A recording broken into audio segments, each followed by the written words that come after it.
pitching, yes.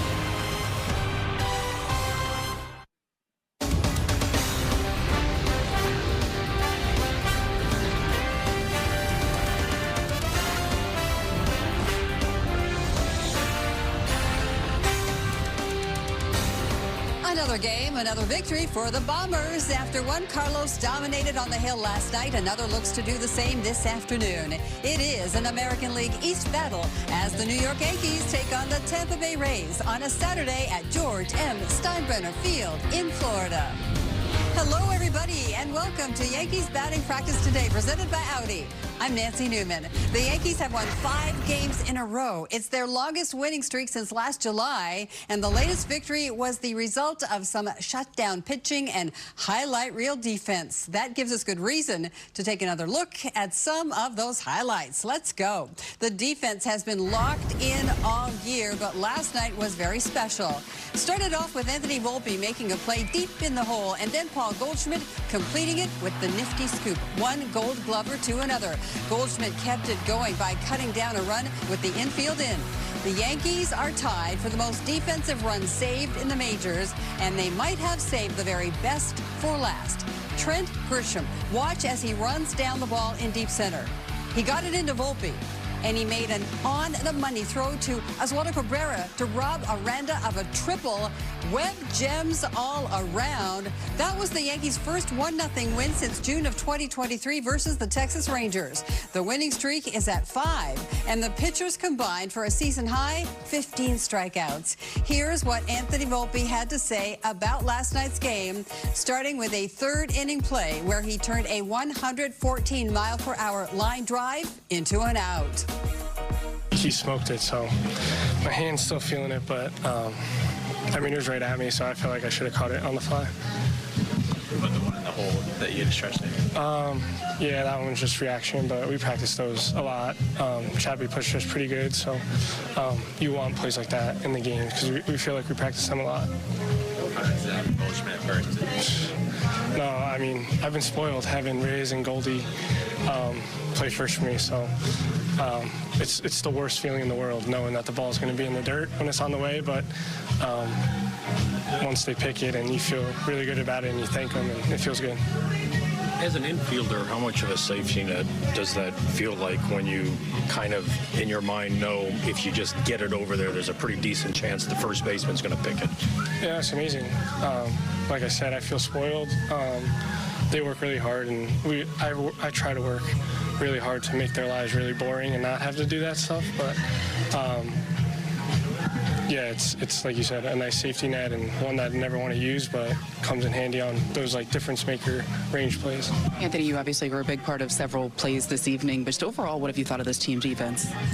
It's been amazing. I mean, I think we work really, really hard on obviously the plays and the physical side, but I think the communication's been great, and guys feeding off each other and just wanting to back up the pitcher, and it's kind of a contagious feeling on defense. You know, once the ball's put in play, it's going to be an out.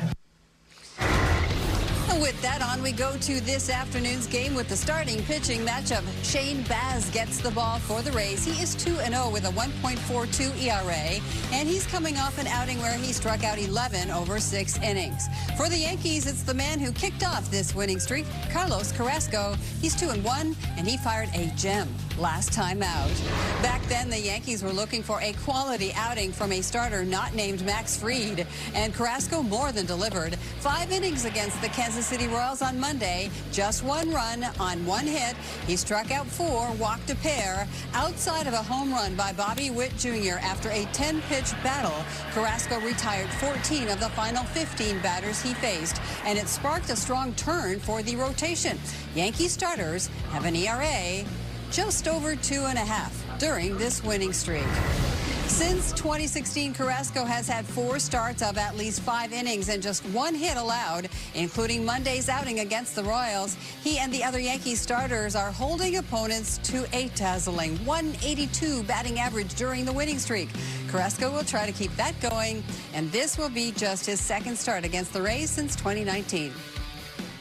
The Yankees bullpen has been lights out all season. Their relievers are the best in baseball when it comes to strikeouts. And last night, Luke Weaver looked particularly electric while putting the finishing touches on that gem. In our Toyota quote of the day, Aaron Boone talked about Weaver seamlessly transitioning from last year's closer to this season's ace setup man.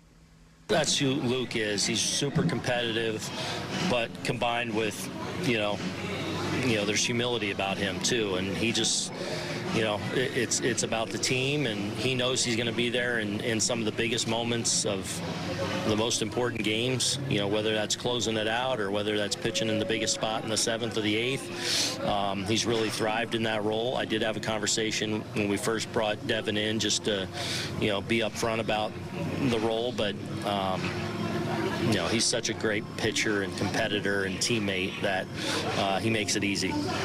Different looks in the bullpen. Is that something you guys prioritize in the offseason, or it just kind of shakes out that way? Yeah, I don't know. I mean, you always want to have it, and you'd love to have it, but you'd rather have really good pitcher, right?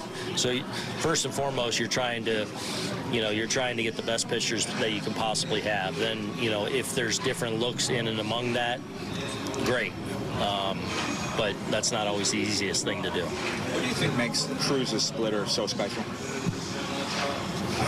I don't know, but I've never seen so many bad swings in my life from good hitters that look like they've never swung a. It's unbelievable.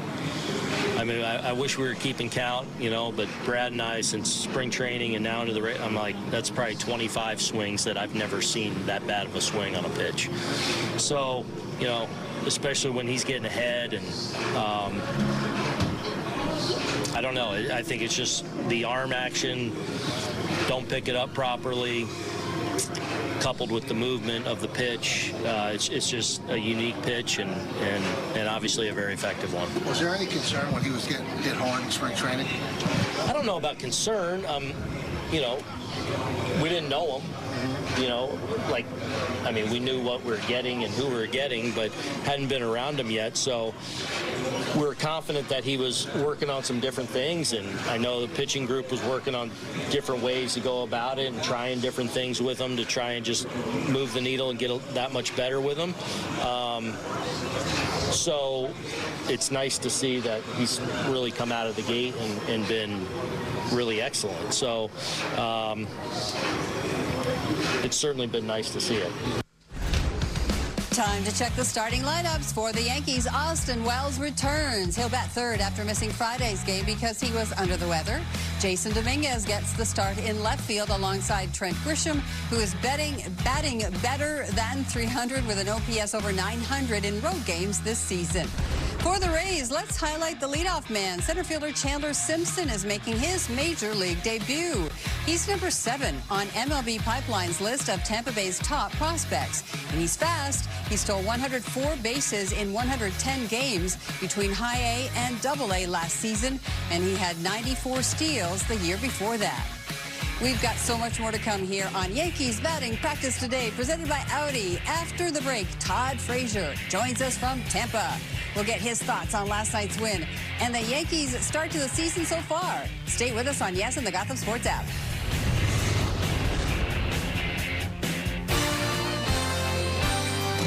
Yankees Batting Practice Today is presented by Audi, the official luxury vehicle of the New York Yankees. Visit your tri-state Audi dealer today.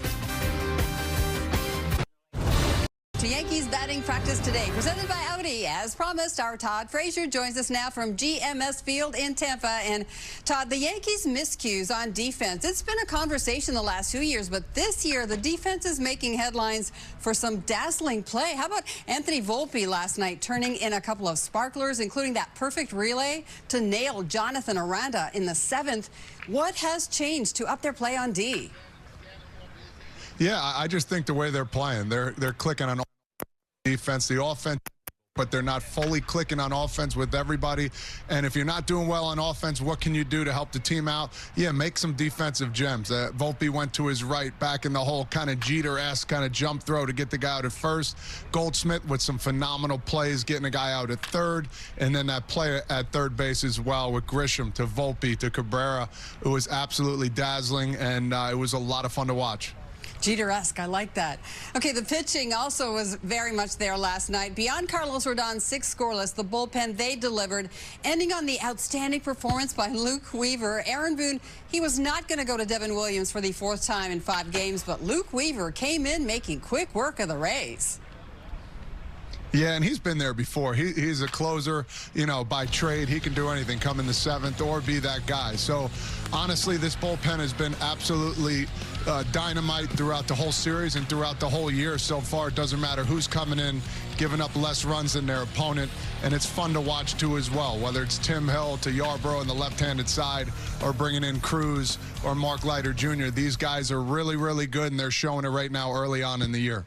And Todd, Paul Goldschmidt, he is loving life in pinstripes. 3-hit night last night. He's batting .373. He leads the majors with 10 multi-hit games. What a great fit he has been.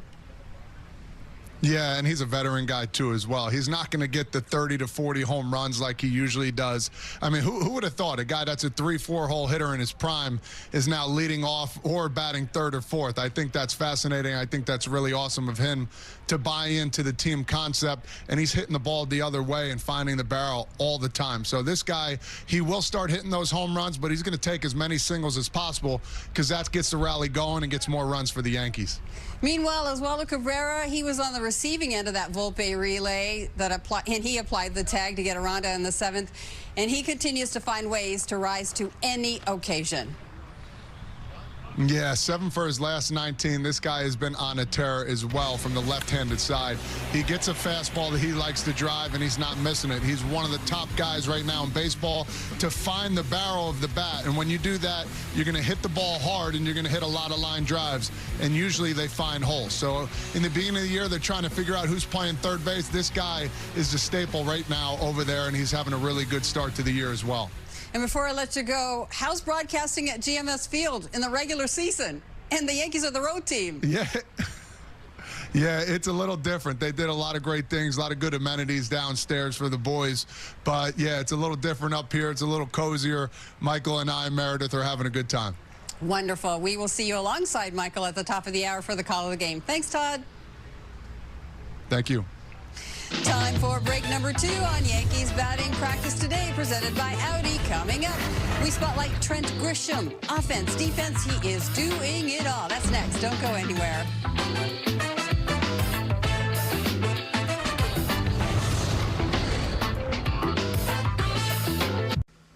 Yankees lead the American League in runs scored. Yesterday was their first one of the season when scoring fewer than 4 runs. Considering the pitching and defense, 1 run was enough.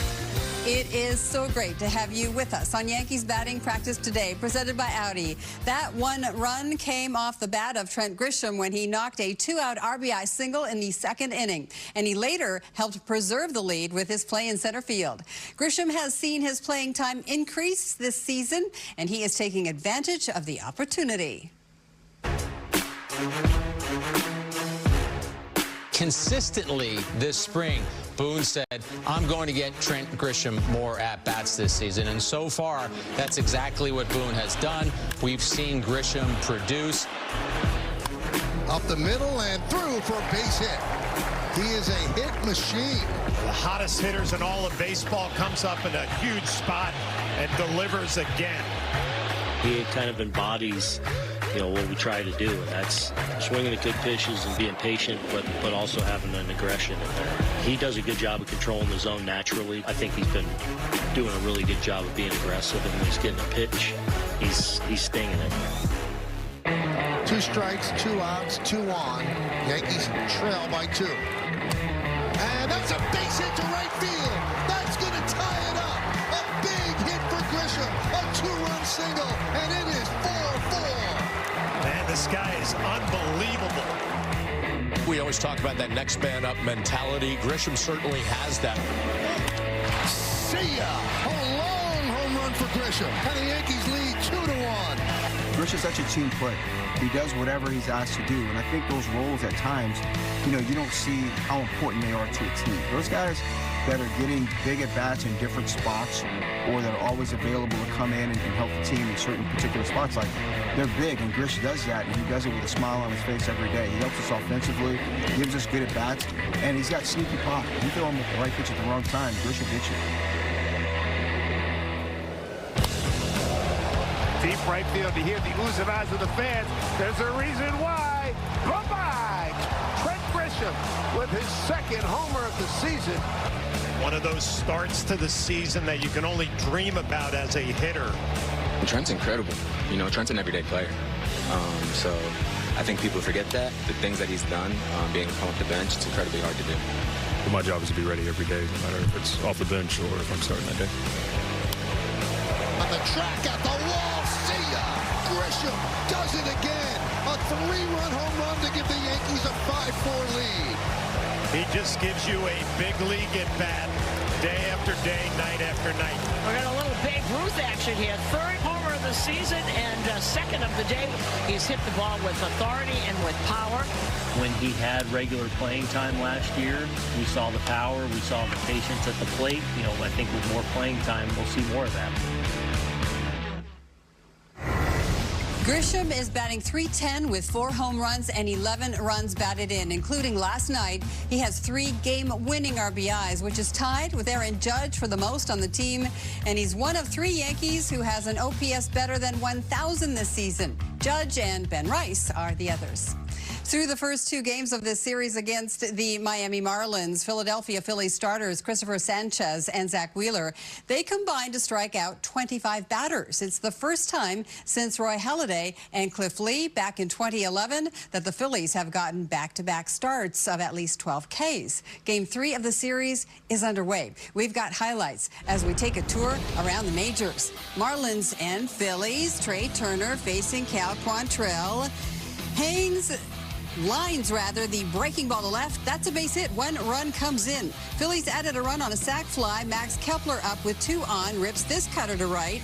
Over the head of Kyle Stowers, Bryce Harper, Kyle Schwarber. They both come in to score. It's a 2-run double by Kepler. Make it 4-0 Phillies. Bottom 4, 4-1 score. Bryson Stott with 2 on.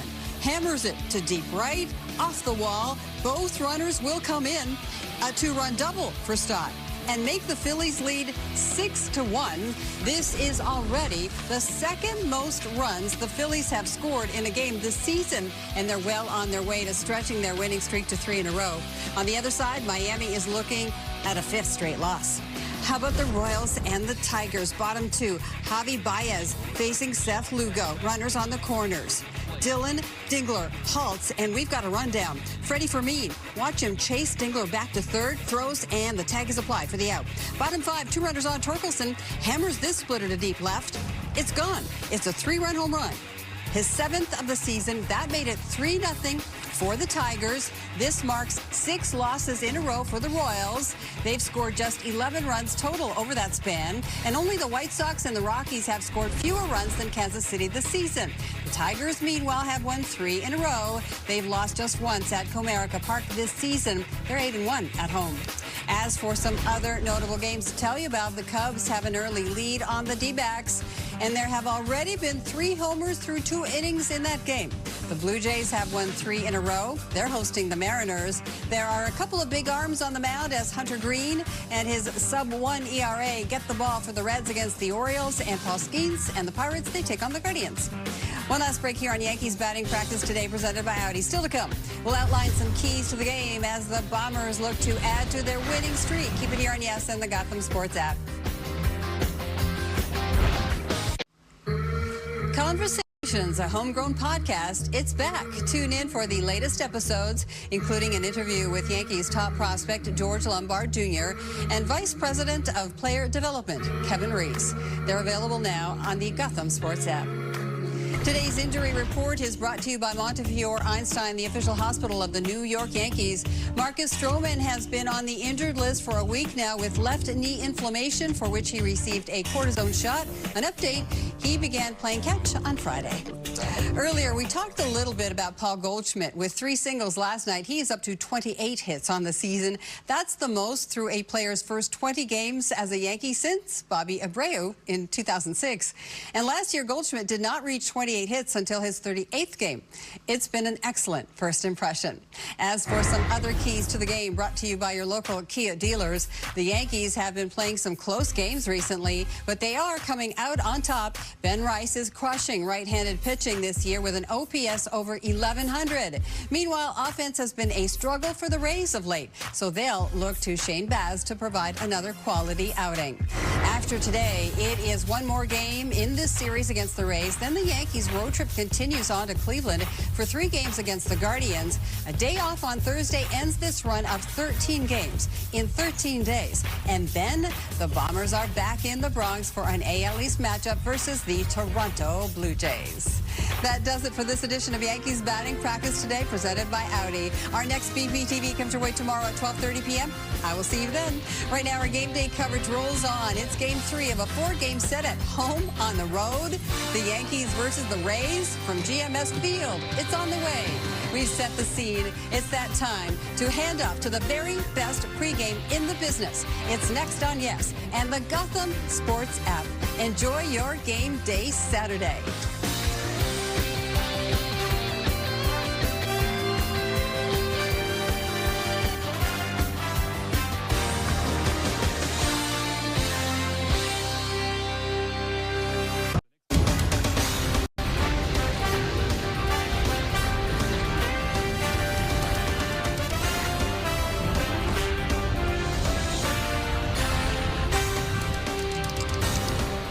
High fives for 5 in a row. Trent Grisham and the defense teamed up with Carlos Rodon in the bullpen to win a thriller last night, as 1 run was enough for the Bombers. They'll try to stretch the streak to 6 this afternoon as the New York Yankees meet the Tampa Bay Rays on a Saturday at George M. Steinbrenner Field in Florida.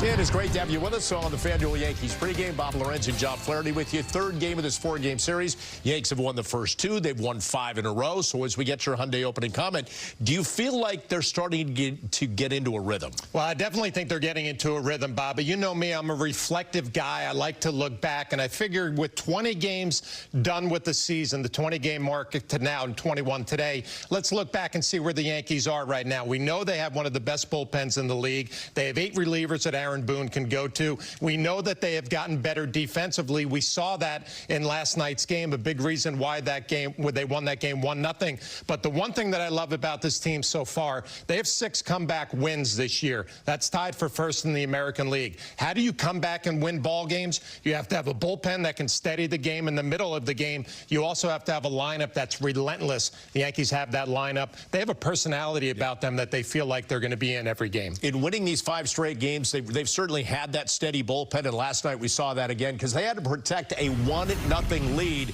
And that started with Carlos Rodon, and Carlos Rodon just gutting out 6 innings last night. Yeah, a couple of runners on. He gets a strikeout right there to get things moving, and then the rest of the night, not to say it was easy, because it wasn't easy for Carlos Rodon, but 6 shutout innings. He hands it over to the bullpen. Hands it to the bullpen. Mark Leiter Jr. coming up clean. He gave up that leadoff hit, but they threw him out at 3rd, and then Cruz was crazy. He's been amazing. Fastball up in the zone. We know that the split finger gets a lot of these wild swings and misses. And then we thought Devin Williams would close it out. No, it was Luke Weaver. And Luke Weaver's had a great start to the season, but Luke Weaver looked like himself last night with that fastball up at 95, 96. You know me, Bob, I love body language. Yep. He had the body language last night. Big time leg kick to close it out with J.C. Escaro. So Luke Weaver getting the job done this season in 8 games, 10 innings, no earned runs allowed, just 2 hits and 11 strikeouts. And earlier, Meredith Marakovits had the chance to talk to Weaver on the field.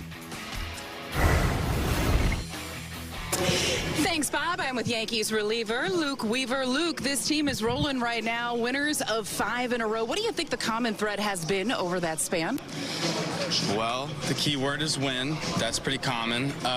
Just happy to be here, really, being a part part of a great run here in New York and now in Tampa, but just playing some good ball. Fundamentals are intact, good defense, good pitching, good play discipline, you know, just what people strive to do on a consistent basis. You mentioned the fundamentals. What impressed you about the defensive display you saw last night? Yeah, that's big league level, you know, defensive work. I mean, from both sides, the Rays did a great job. I mean, took away some runs there at the end, but it's fun baseball to see guys use their athletic ability to cut balls off, make plays, and it transforms the game. I mean, you see like last night in the ninth, he makes the big play in right field, Caballero, and it keeps it a one-run game. So those little differences, Belly sliding down the line, for instance, the play to me didn't really end in anything insane, but it was like, all right, you know, that's the type of effort, the type of things that win ball games. And so when you think about one-run ball games, you think about the course of the year, how many you're winning, how many you're losing. Those are the type of things on the field that add up. The bullpen has been excellent, last 2 games especially, but when you look over the last 7, you guys are pitching to a sub-1 ERA. Just what do you think has led to your success as a bullpen, as a unit? Well, first off, getting people out. That'll help the ERA for sure. You know, I think those numbers don't really get noticed from us. You know, I think it's about doing our job individually, stepping up when needed to, support each other, making sure we're keeping it light. Just all the simple things that one would do. I think showing up to the field every day is about having fun. It's about not getting too stressed out, especially in big moments. It's just about embracing the challenge and finding a way to win it. And I think when you go and put your head down on the pillow at night, you just want to be like 100% was there, and whether it was in my favor or not, like, that's part of the game. So it's just a very easy mindset. It's one that's definitely fun, and we have a good laugh down there from time to time. How do you keep it light? Well, I just I count to 100 a lot. I mean, I don't know. I find things, play I Spy. Have you played I Spy of late? I have not done that in quite some time. Yeah, well, underrated game. Either way, you just find ways to pass the time. You stay locked in. I think it's like a soft focus. It's something where you know what's going on in the game, but you're not like too dialed in until the moment comes. And I think that helps keep the energy contained. I think you're not giving away too much. But, you know, there's a whole mental you know, skills type thing we can go down to, but I think we're short on time here. You've told me multiple times last season you're not superstitious, you're a little stitious when it comes to some of the numbers. So I'm not going to read you your numbers to start the season, but they have been very, very good. What do you think has allowed you to get off to such a good start? I don't know. Hitters being nice, I guess. Hitters are never nice. Come on. Yeah, hitters just being polite. I think it's just a matter of grabbing some momentum and taking it and finding ways to miss small and really think through certain at-bats that don't feel great and some at-bats that feel really good. Last night was a good testament of just feeling, you know, warm in some weather and just feeling very confident. And then there's some other ones that have not been as dialed in with some walks. It's just been about navigating and finding a way to put up a 0. So it's not making the moment big. It's just about how can I, one, survive sometimes. Maybe sometimes it's about how do we dominate, but it comes and it's just about adjustments. So these things will come and go. I'm happy with where we're at and I'm at, but you know, we put enough together, then you just hope to be on the good end of it. You mentioned the warm weather. The velocity was up last night, 95.7. People were talking about it just to keep an eye on it. I know you weren't worried about it. You said it comes. That's typically what happens. But I asked Aaron Boone about it after the game, and he said, yeah, he was digging his fastball. Would you agree with that assessment? That's a nice word. I was feeling nice about it. Yeah, I was feeling nice. I did take a peek at the first one to get a feel, and then as we went on, I felt like I really got into a good groove with it. It was nice to see it back to where I'd hope it to be. You know, people don't need to stress about things. You know, if we just need to relax and, you know, enjoy the game, and if we're doing our job right, it shouldn't have to look perfect. So I wasn't too worried about it. You know, people can be okay with me getting back into the feel for things, but it just goes back to what I said. Sometimes you got to navigate and go through certain climates, certain patches, but it's part of the game, and you just find a way to get it done. Before I let you go, a couple more questions. What do you think of Fernando Cruz's splitter? How would you describe that pitch? Well, I give Mark Leiter a hard time. I was just like, hey, we got a real splitter guy here now. But no, it's awesome to have two of the best splitters in the game, right? Fernando has a very different one. I think they're very different pitches, even though they're labeled the same. But I played with Fernando in Cincinnati a couple years ago and got a first-hand look, just like I am now. And people are starting to see this guy, not if they haven't already, huge strikeout threat. The splitter gets the craziest swings. Sometimes you're just like, I don't know what they're swinging at, but he does such a good job of tunneling, creating a unique pitch.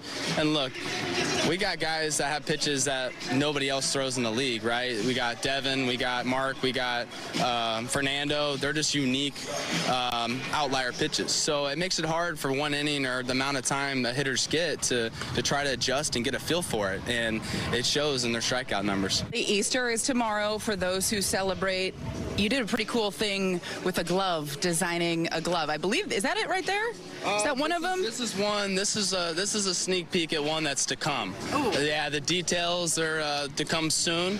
It is on the same wavelength, but no, the glove that I typically wear is a Bible-based glove. It is originally a brown one. I wear blue because I think it's a little swaggy. There are some blue Bibles that have come into our earth, but yeah, it's just subtle. There's some verses in there. There's a thorn crown. Just subtleties of what is near and dear to me to go on the field to just kind of showcase what I believe in, along with some cool swaggy stuff guys like to represent themselves on. So subtle stuff. Just want to make sure that I'm out there, I'm grounded, and even though I'm a little bit psycho on the mound sometimes, I do try to get back into knowing what my real purpose is. So it is a really cool weekend, as always, very impactful one, and just happy to be playing baseball for a living. Luke, I appreciate the time. Thanks, Meredith. We're going to send it back to you in the studio, Bob. Thank you, Meredith. Let's take a look at the Yankees lineup, brought to you by Toyota. Wells and Judge have gone deep off Shane Baz. Aaron Judge has been on base in 16 straight games. Paul Goldschmidt had his 10th multi-hit game last night. And Trent Grisham is playing center, batting 7th, hitting .304 with 2 homers and 7 runs batted in 8 road games. As for the Rays lineup, brought to you by Toyota, Rays batters struck out 15 times last night, managed just 3 hits. Brandon Lau, 4 for 10 off Carlos Carrasco in his career with a double, a triple, and 2 homers. Aranda's on a heater, 429 over his last 5. And then Chandler Simpson batting leadoff last season in the minors, 104 stolen bases. Well, the Yankees were flashing some leather last night, whether it was Volpe at short or Goldschmidt at first. The defense had the Rays in a pickle. Coming up next on the FanDuel Yankees pregame, we'll take a closer look at what's been a dynamic start for the defense. So keep it here on Yes and the Gotham Sports app. The Yankees pregame show on Yes is presented by FanDuel. New customers get $250 in bonus bets if your first $5 bet wins. The Yankees pregame show on Yes is brought to you in part by your local Hyundai dealers. There's never been a better time to test drive that Hyundai you've always wanted. Visit HyundaiUSA.com today. It's time for the pregame odds segment presented by FanDuel. The Yankees' winning streak is up to 5 games after taking the first 2 of this series in Tampa. For today's same-game parlay, let's go with Austin Wells to homer, Aaron Judge to record at least 2 total bases, and Carlos Carrasco to strike out 3 or more. That parlay would hit at plus 1357. New customers get $250 in bonus bets if your first $5 bet wins.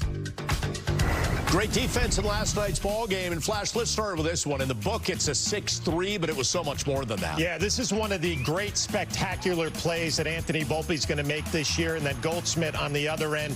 Obviously, a starting pitcher like Rodon loves to see that, the spectacular play. I'm more about the fundamentals, Bob. And this is a fundamentally correct play right here by Paul Goldschmidt. He's got to get the runner moving back to third. He does it on his own by showing patience, and then the rundown is completed very easily. A fundamentally sound play. You want to see fundamentals again? You're going to see it from the Yankees, from the outfield to the infield to third base. This ball off the wall. Grisham comes up with it and gives Volpe a perfect throw. The play is made right here with how quickly Volpe gets rid of it, how accurately the throw is. Those last two plays for me are the plays that I think the Yankees are going to show Yankee fans all year long. There are going to be some great plays that fans are going to get excited about, but it's the fundamental plays, the boring plays, the plays you work on in spring training that have shown up already through the first 20 games. They showed up last night. And isn't it funny you said boring, but then you see how quick Volpe turns that, and it's exciting with the end result, getting the runner at third base. That could have been an impacting play in a 1-0 game.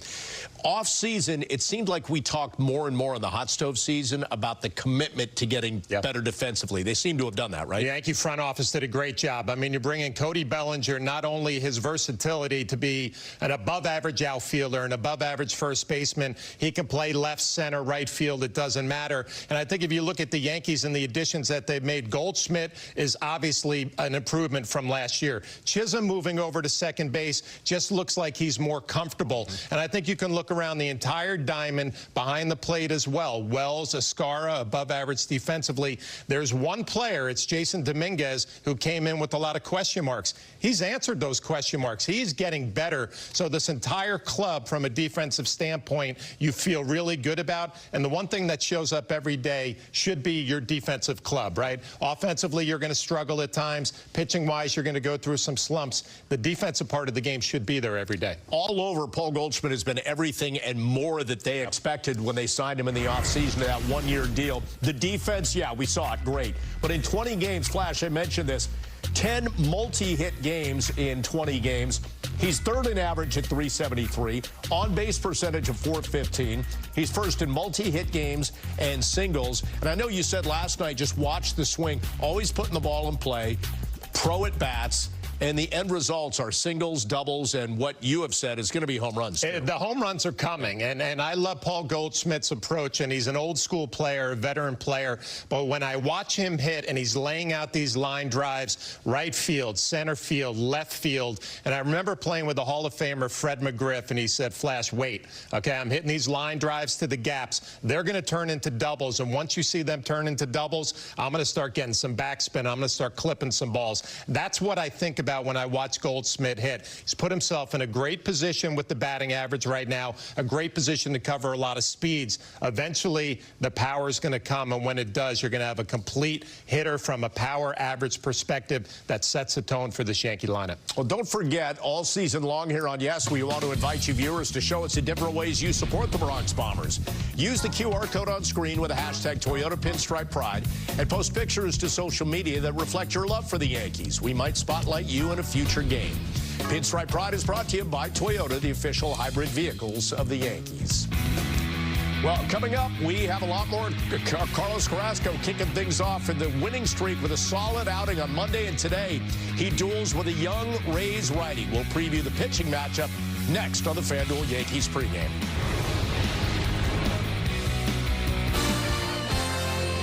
The Yankees pregame show on Yes is brought to you in part by Cadillac. Spring is the season for new beginnings, and it's the best time to get behind the wheel of a sophisticated new Cadillac SUV. Visit your Tri-State Cadillac dealer today. Yankees pregame show on Yes is brought to you in part by your local Tri-State Genesis retailers. Learn more at genesis.com. I'm News 12 meteorologist Alex Calamia with your game day forecast, and it's a hot day in Tampa. We have a lot of sunshine with that wind coming in from the east. We don't cool down. There's no sea breeze in Tampa today, but at least the humidity is low. We're in the 80s for a ride home. We're expecting comfy feeling temperatures if you can handle those 90-degree temperatures, it's definitely going to be a warm one for the players and the fans there. Alex, thank you for that. Carlos Carrasco taking the ball in Game 3 of this 4-game series for the Yanks. And last time out, Flash, looking really good against KC. Everything they wanted out of him. Yeah, I mean, the slider was good. The changeup showed up again after he had a tough outing in Detroit when it was brutally cold. Carrasco got it done his last outing. 5 innings, 1 hit, 1 run. He walked 2, he struck out 4, and he threw 79 pitches. The changeup was his big weapon in those 5 innings. The 1 home run he gave up was Bobby Witt Jr., but the Yankees will sign up every time for Carlos Carrasco going out there, giving them 5 quality innings. 5 innings with 1 hit. I think that's the biggest thing. Didn't get himself into trouble, which he did the prior outing. Yeah, the prior outing, Bob, I was in Detroit. It was brutally cold, and you don't make an excuse for a pitcher, but the baseballs are slick. He had a rough outing, gave up a bunch of home runs, but the veteran that he is, he threw that away, got rid of it, got ready for his next start against Kansas City, and a warm afternoon in Tampa. You feel good about his matchup this afternoon. Right-hander taking the mound for the Rays, and it's Shane Baz and Flash. Really good numbers again, like Rasmussen last night. He's made 3 starts and allowed a total of 3 runs while striking out 27. Yeah, Bob, he is back. He's had some injury problems, but his stuff is electric. A high fastball that can touch 100 miles an hour. He's known for the big 12-6 breaking ball. The pitch that really jumped out to me is changeup against lefties. It's got some rip down and away. It's going to be a tough matchup for the Yankees offensively. We will keep an eye on that. We're going to take one last break here on the FanDuel Yankees pregame, and up next, we'll find out what Flash has circled and maybe even put a star on as his key to the game. We're going to find out, so keep it here on Yes and the Gotham Sports app. Show on Yes is brought to you in part by Morgan & Morgan, America's largest injury law firm. Injured? Visit forthepeople.com. Morgan & Morgan also bringing us our injury report. And Marcus Stroman, who's currently on the 15-day IL with left knee inflammation, had that cortisone injection on April 12th and began playing catch on Friday. So it's going to be a ramp-up process for him, but we'll keep an eye on Stroman in the coming weeks. As for tonight, we keep an eye on the Yanks trying to win 3 straight and make it 6 straight wins overall. Let's get your key to the game. My key to the game, the final 12 outs of this game. Who is going to get them out of the bullpen for the New York Yankees? You would expect Carrasco to give you 5 quality innings, and I'm sure Aaron Boone and Brad Ausmus's bench coach have gone through matchups. They've gone through lanes, and they're trying to figure out that 6th, 7th, 8th, 9th inning. Is it somebody like Gomez who gives you the 6th? Tim Hill has been such an effective reliever, maybe gets the 7th. You got Ian Hamilton's available today. Williams, your closer, is available today. The 2 guys that are wild cards for me, Cruz and Weaver, who were dominating in last night's game, are they going to be able to get a piece of the action? Obviously, the score will dictate that, but you always got to remember you have your #1 guy, Max Fried, going tomorrow afternoon. So if you're Aaron Boone, the manager, you're thinking, I'm probably going to get 6 or 7 out of Max Fried. That's what you expect. So you're a little more aggressive today with your bullpen, trying to get the 3rd game of the series, trying to extend that win streak. And to your point last night, Cruz 14 pitches, Weaver 15, so they could be in play. We'll find out. We're about to get you down to Steinbrenner Field as Michael Kay and Todd Frazier have the call. Meredith Morakovitz reports as always. And as always, Flash and I look forward to seeing you on the post-game show. Enjoy it. Game 3 of 4, Yanks and Rays, next on Yes and the Gotham Sports app.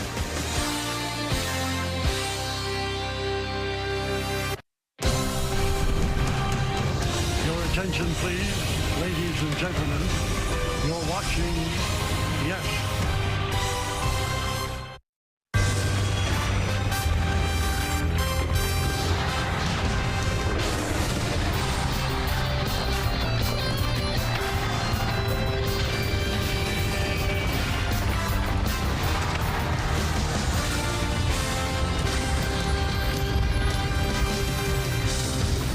It is a gorgeous summer-like day here in Tampa, Florida, and it is time for baseball. As the Yes Network presents New York Yankees baseball.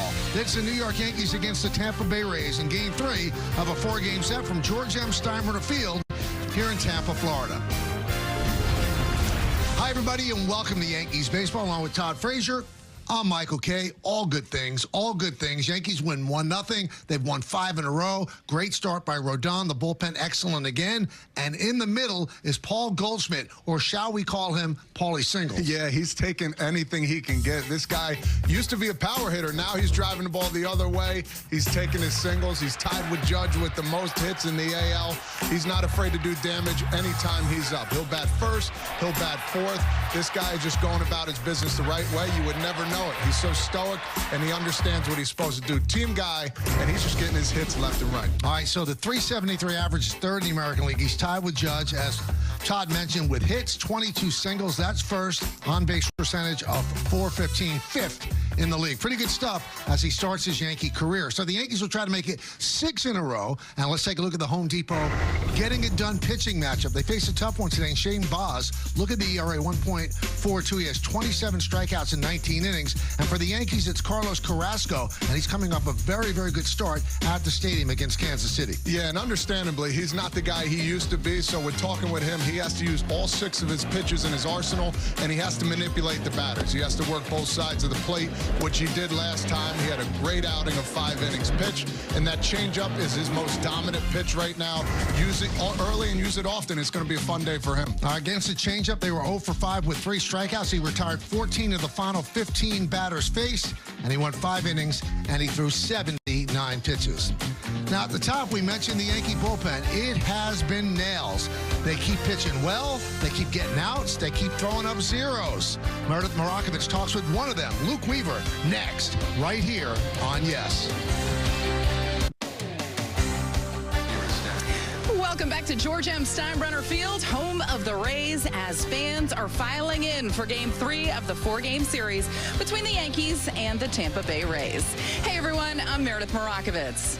The Yankees bullpen was once again outstanding last night. Luke Weaver shut the door with a quick 1-2-3 ninth inning. It was his second save of the season.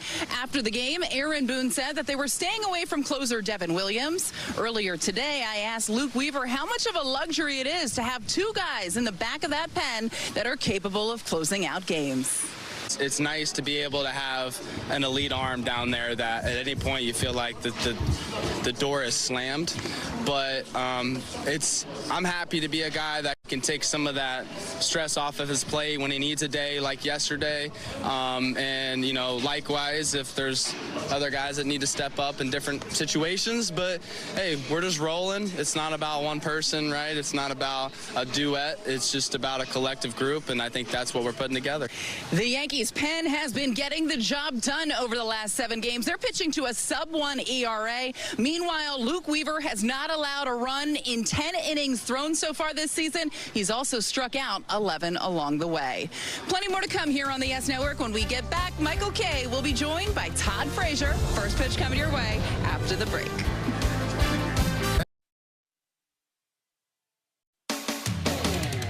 Yankees Baseball on Yes is brought to you in part by your local Tri-State Genesis retailers. Learn more at genesis.com.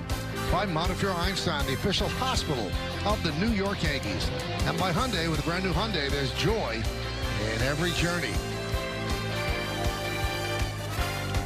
Some of the players that have modeled both uniforms in this rivalry, Yankees and the Rays. Getting ready for Game 3 of this 4-game set. Yankees only come in one other time, and that'll be in the part of the summer 2-game set where I'm sure it'll be a lot hotter. It's 87 degrees right now, but the Rays are ice cold. They've lost 4 games, scoring just 7 runs. They've lost 4 games in a row, scoring 7 runs in those 4, so their offense has been shut down. They lose yesterday by a score of 1-0 to the Yankees, and the Yankees have won 5 in a row, so all things going well. The Rays take the field. Why don't we take a look at the Yankees starting lineup? Ben Rice, the DH, will lead off. Aaron Judge in right. Austin Wells will catch. Cleaning up the first baseman, Paul Goldschmidt. Jazz Chisholm Jr. at second. Anthony Volpe at short will bat 6th. Batting 7th, playing center field, Trent Grisham. Jason Dominguez in left field. He's a number 8 hitter. Batting 9th and playing third base, Oswaldo Cabrera. Carlos Carrasco will get the start for the Yanks. And for the Rays, it's Shane Baz. You watch out for him. He's got nasty stuff. This will be his 4th start. You see 27 strikeouts in 19 innings. Opponents at 179 against him. Now let's check out the Nissan pitcher scouting report. Shane Baz, get ready. This guy throws A lot of strikes, and he has a lot of strikeouts, so you want to get on him early and often, and he is a strikeout machine. 2 out of 3 starts with double-digit strikeouts, 10 and 11 apiece there. And his best pitch, the Uncle Charlie, the breaking ball. Gets hitters out all the time with that, especially with 2 strikes, 2 for 29 so far against that pitch. Let's look at the defense behind Shane Baz. It's Meisner in left field, Simpson in center, and Mangum over in right. You've got Caballero, Lau, and Aranda third to first. Rortvedt behind the plate, and Shane Baz is on the mound. Yandy Diaz will be the DH. All right, Todd, it's time for the keys to the game, brought to you by your local Kia dealers. Yeah, for the Yankees, just another one here, man. They are on a roll right now, winning a lot of games, and it first started off with Carlos Carrasco coming in and getting that first win. Welcome back, Wells, after a little food poisoning here. He's going to be batting third today. That's a bright spot for the Yankees. So the heat is on, guys. It is really hot here. Keep going, keep mashing, and keep having fun. They swept the Kansas City Royals. They take the first 2 here in Tampa Bay, so 5 in a row. Ben Rice is ready. Shane Baz is ready.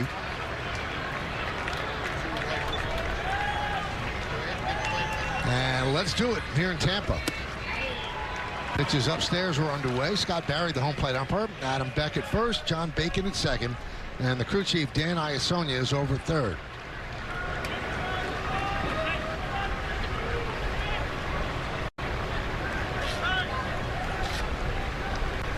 Todd, you could see that Baz really uses that clock. Like, he'll get the sign and he just stays in that set, just gets the hitter anxious. Yeah, that's just one thing that he's always done. You see a lot of guys now going the stretch. It's just something different, gets their mind off some certain things. 2-0. Fouled away. All right, let's see what Scott Barry behind the plate's all about. He's hitter friendly, pinned all the way. Fewer high strikes, fewer inside strikes on lefty batter. Scott in his 19th big league season. I like that. About time we get one of those guys over there.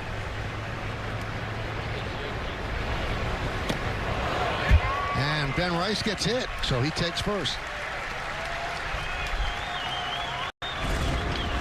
Well, that's one way to start your day there. There's that breaking ball, hits him on the back foot. We've seen this a lot on a bunch of pitchers here in Tampa. It takes him an inning or 2 to get that off-speed pitch going here a little bit.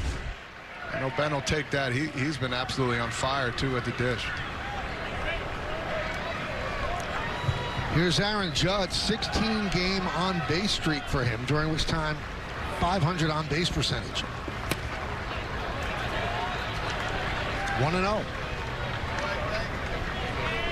Judge hit a ball to center field last night that everyone on the Yankee bench, and Judge included, thought was long gone, and it just died before the warning track.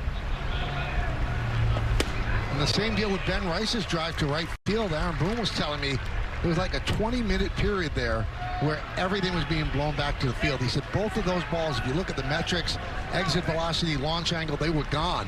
Neither one of them got into the seats. Yeah, and you can feel the wind coming right at our faces right now. It's switched multiple times already. And the one thing about this ballpark, there's no upper deck, which really does stop the wind sometimes, so it's coming in.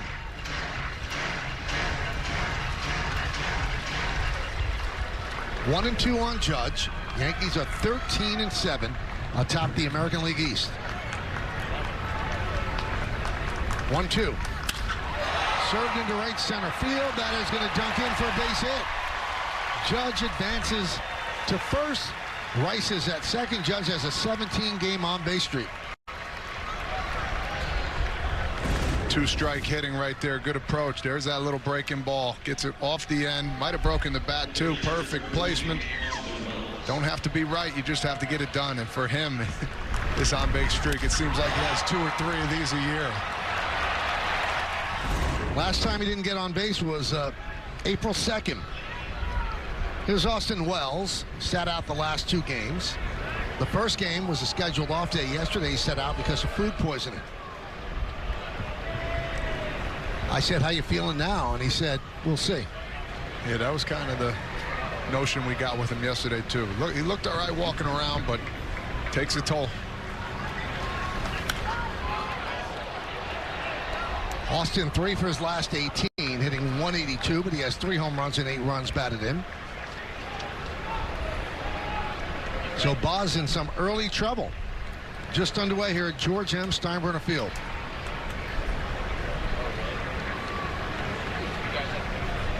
The 0-1. Upstairs, 1-1.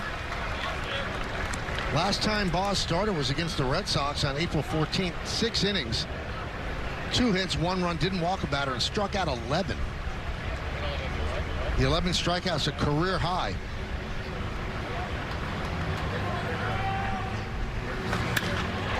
Driven out to left field. On the run is Meisner, but it's foul. Game time weather presented by Bigelow, the official hot tea of the Yankees. 89 degrees. Could use some iced tea today. No chance of rain. 45% humidity. The wind from right field to left field at 15 miles per hour.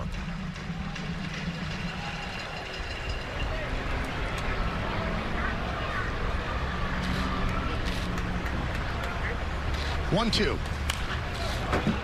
Grounded foul into the Rays dugout. You know, you always look at somebody, especially after they get sick or food poisoning per se. You see if they lost a little weight. He still looks pretty strong up there. It's only been a couple days, but it takes a lot out of you.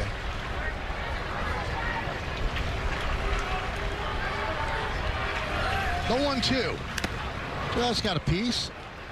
Fouled off the changeup. Boz is 25 years old, 4th big league season. And he is using Aaron Judge's spring training locker, which is now the home clubhouse for the Rays. This is his first full season coming back from Tommy John surgery. He was out from July 2022 until last July.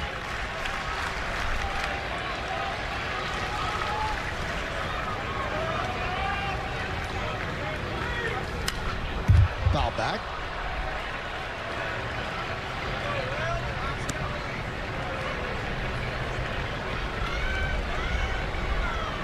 Throws hard. First start of the season, he got to 100 miles an hour on a fastball. Plus his curveball is dropping. And that's why he's getting a lot of strikeouts.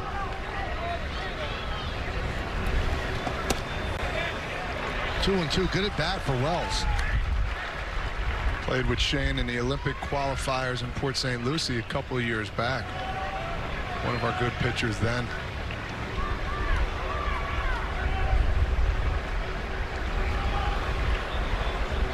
Two. Another foul ball. 99-mile-an-hour fastball.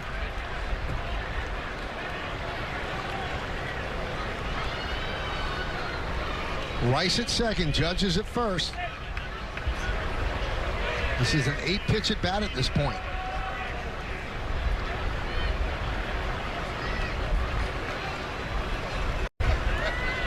Two. Soft ground ball left side. That's going to be a base hit. You couldn't have rolled it any better. Bases loaded for the Yanks. What perfect placement here. 2 balls, finding holes here. That's what happens when you shift over a little bit. If you find the right spot, he could have jogged the first there, Wells, after a 9-pitch at bat.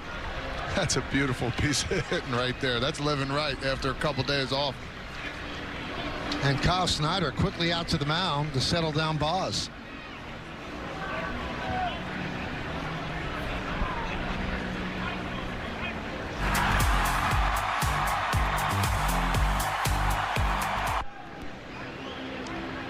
So now, Paul Goldschmidt in an early big spot. 5 for 9 in this series. We mentioned all singles last night. All 5 hits in the series singles.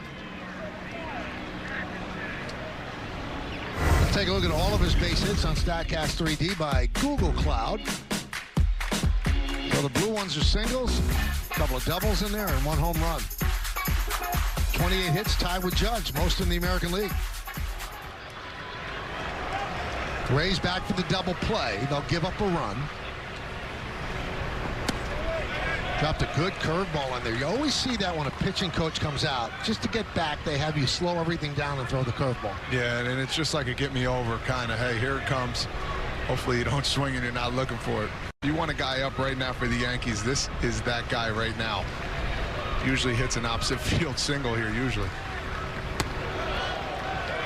No bite on the slider, 1-1.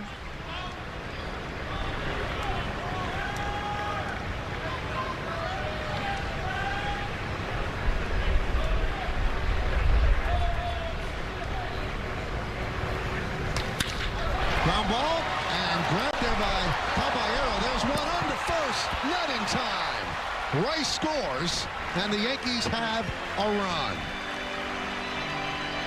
Did you see that play by Caballero at shortstop? Look at this. Knocks it down. Watch where he throws this one, Michael. In between the legs. Are you serious? Then a bare hand to first. Oh, my. I think they might want to look at this, too. The call on the field is safe at first base. Tampa Bay has challenged. Well, Caballero made the great play and right on Ben Rice yesterday, and now he makes that play at shortstop today. We have seen some unbelievable defensive plays from both teams. And I tell you what. Oh, did he hit the base? I don't even think he got the base. That's the problem. Yeah, I think it's a double play. Man, he needed a size 14 right there. Oh, man. It's going to be tough, too, with the cleat and the white chalk to understand where that toe hit, if it did at all. In the middle of the challenge replay, brought to you by Citizens Made Ready. You see they're watching it on the scoreboard to see if it's certain. Oh yeah, he didn't hit the base. After review, the runner came up short of the base. The call on the field is overturned. The runner is out. Tampa Bay retains the challenge. Unbelievable play. Give credit to the infielders there. Caballero with the flip. The dippity-do in between the legs there to low. Watch this again. First, you got to get it. Knocks it down. No time to waste. Oh, how do you know where you are in the field there? And the no-abouts low with the bare hand.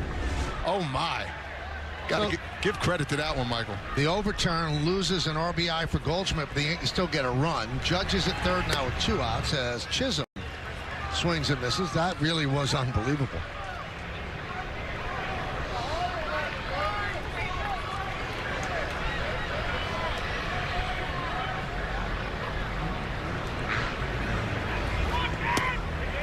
Oh, 2.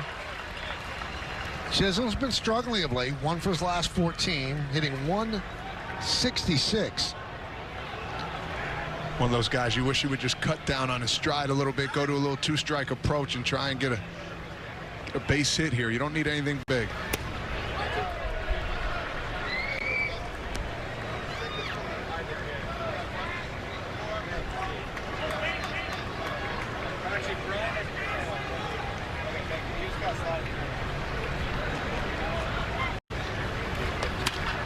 Soft ground ball and through for a base hit. Judge will score. Big turn there by Chisholm. He'll stop at first with an RBI single, and the Yankees lead 2-0.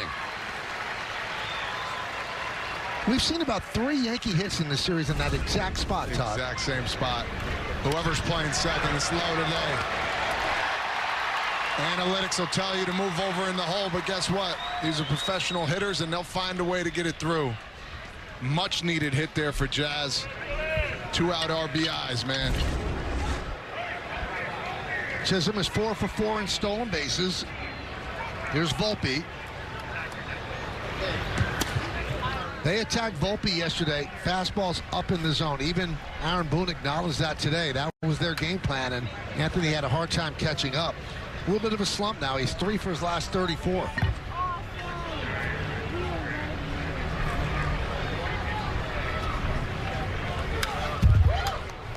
I like that swing right there. You know, it's one of those things. You get a lot of fastballs. You're taught at a young age. You sit on the fastball and react to everything else. So for him, if you're looking at that front side, it just comes up just a little bit. If he can keep that front shoulder down a tick more, he'll square it up a little bit.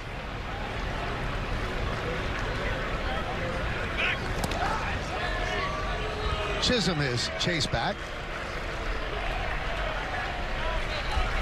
If you get a fastball in the right place upstairs and the batter has a little bit of a launch angle swing, you're going to get it past him, and that's what's been happening.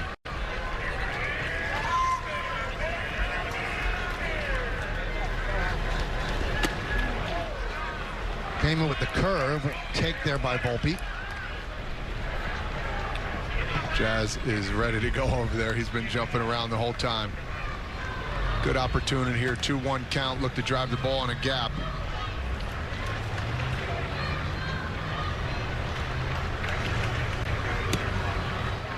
Three and one on Volpe.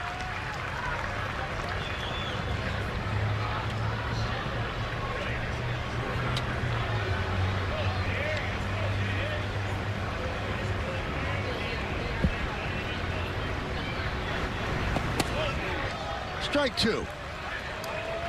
Well, Jazz will obviously be going on this. And this is Bowles' 30th pitch coming up in the inning.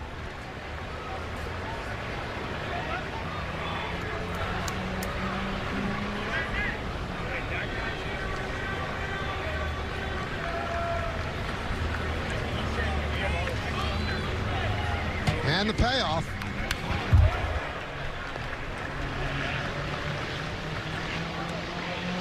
Well, the Yankees have scored 2, and another big advantage. They're going to make this guy throw at least 31 pitches, which is going to rob him on the back end unless he has a couple of 6-pitch innings. Yeah.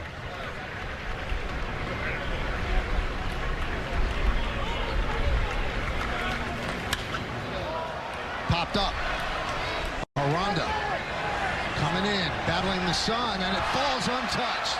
Rohrfeldt and Aranda looked at each other. And Volpe gets another pitch. I mean, the wind is pretty bad here, but somebody, I would say the first baseman, Aranda's got to call him off right away, takes a peek, and they both look at each other dumbfounded. That's a tough one right there. But as a first baseman, you come in as hard as you can, and you try and make that play because it's a tougher play for the catcher who's spin all the way around to make that catch.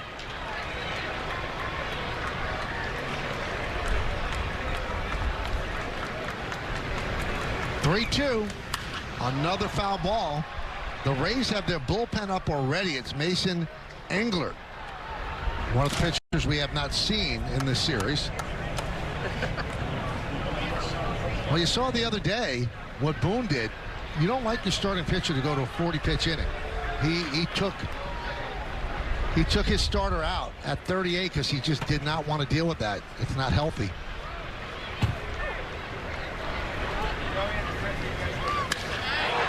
High fly ball, right center field. And the catch is made by Mangum, and that'll do it. But the Yankees get 2 runs on 3 hits and 1 man left.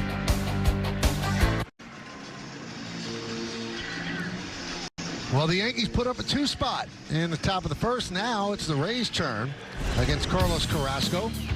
Making his major league debut, center fielder Chandler Simpson. He can steal a base, 104 stolen bases in the minors last year. Yandy Diaz will DH, Brandon Lau at second, Junior Caminero, the third baseman, Jonathan Aranda at first, Jake Mangum bats 6th, he'll play right field, Cameron Meisner at left, Jose Caballero at the shortstop, and Ben Rohrfeldt will bat 9th, and he's going to catch. Shane Baz gets the start for the Rays. Carrasco, 5th start, 2-1, 5.94.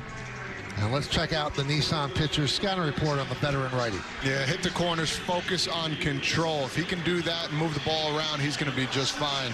Use your whole arsenal. He has 6 different pitches. He's going to need to use all those today. And, hey, lean on your defense. The defense has been playing spectacular. You think a year or 2 ago where they've been, and right now I know it's sample size, but still they're pretty darn good. Pitch up and away for Chandler Simpson. Led the minor leagues in batting average last year at .355, stolen bases 104. Want to keep him off base. He's on 3rd minor leaguer to reach 100 or more stolen bases since 2005. Billy Hamilton did it twice. Delino DeShields did it in 2012. Fly ball left field. Dominguez on the run toward the line in the corner, but it's foul. You know the last big leaguer, Todd, to steal 100 bases? I do not. Vince Coleman. Wow. In 1987, a long time ago, 109, and now it's so much easier to steal and stolen bases with, 2 throws over and the shorter base paths. I had 72 in my career. Nice. How many times you were caught? I don't remember. So you just remember the good things. I like that. Right back to Carrasco. 1 down. Take a look at the Yankee defense in this one. Dominguez in left, Grisham in center, and Judge over in right infield. We'll go third to first. Cabrera, Volpe, Chisholm, and Goldschmidt. Wells behind the plate, Rice to DH, and Carrasco's on the mound. 73 steals, 38 caught stealing. I shorted myself one. 38? Yeah. Nah, that's a lot. That you got caught? Yeah, I don't believe it. A lot less than that. It's all good.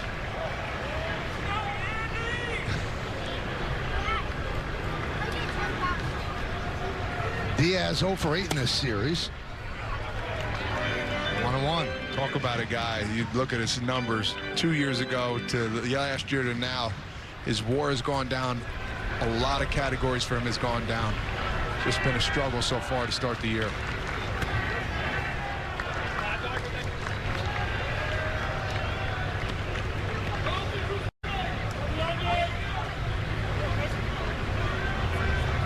Rangers still like what they see. They picked up his option for next year in spring training. That's $12 million. Ground ball to third. Cabrera. 2 outs.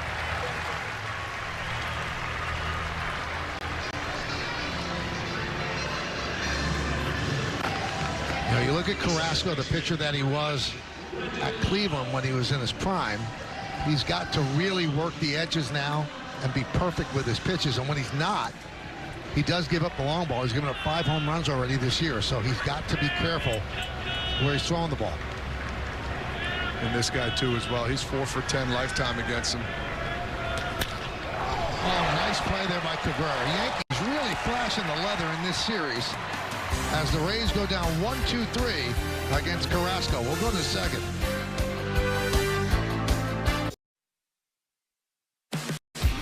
Well, let's check out FanDuel's live same-game parlay. Carrasco gets 3 ground balls in the first inning. You see one of the lines there. Will he get 4 or more strikeouts?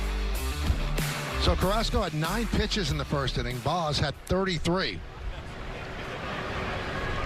Trent Grisham leads off. Upstairs. Look at this one here, a little chin music. Pretty close.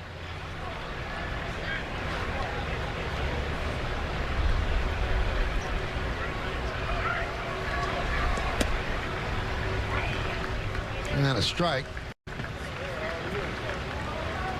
Well, Boz and the Rays would love an easy economical inning here.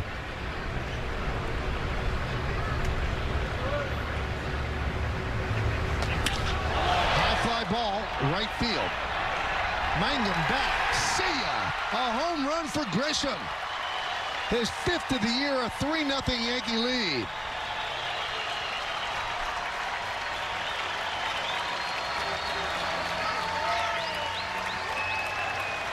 Well, he did it yesterday with a base hit for the first run, then comes in here, hits an absolute line drive to right. Wind blowing in. He turns that wind around. Like a 2-seamer on the outer half.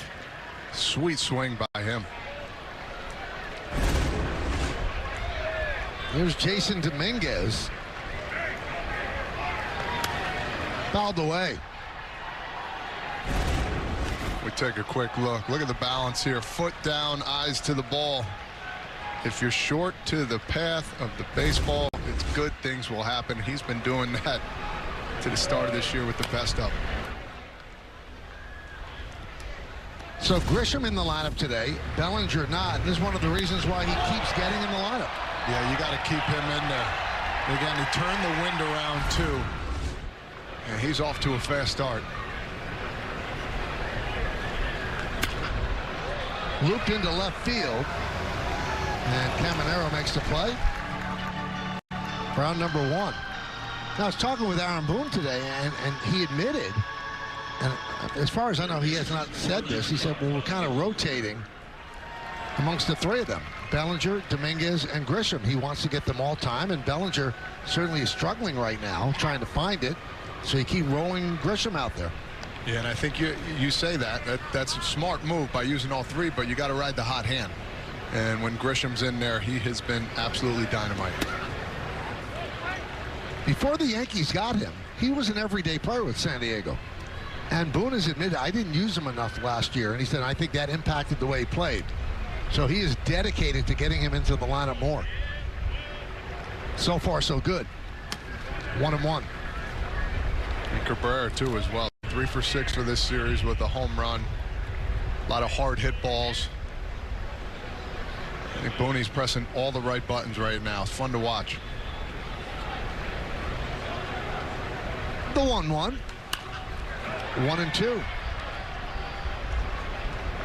So the Yankees did not have a home run yesterday. They only scored on the RBI single by Grisham, and that was their first win of the year without a home run. But they've got the home run so far and 3 other hits. And this is against the pitcher who came into the game with a 1.42 ERA.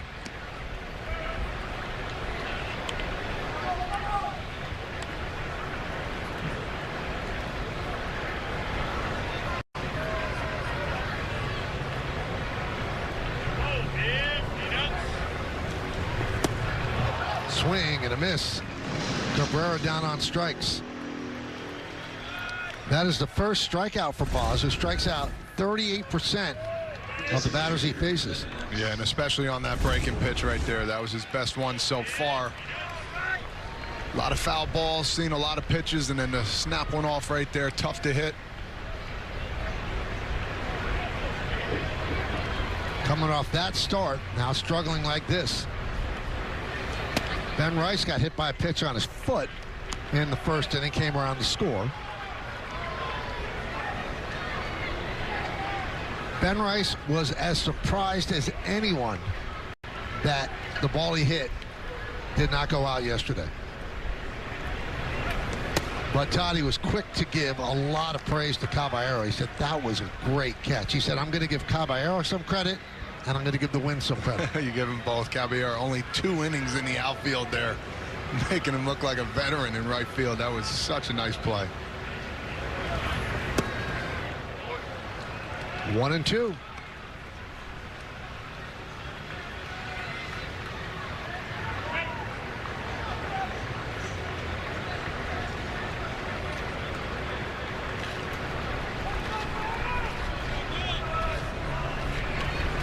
Swing and a miss. Down goes Rice, and that'll do it. But Grisham, with his 5th home run of the year and his 12th RBI, with the wind blowing in, he said, let me hit it through it. Over the wall, 3-0, Yankee lead.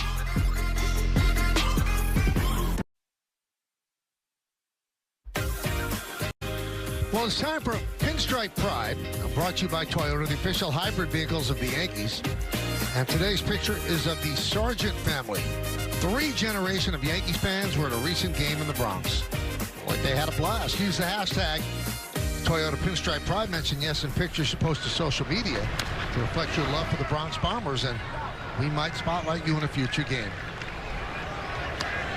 Caminero fouls off the first pitch of the bottom of the second. Yankees lead 3-0.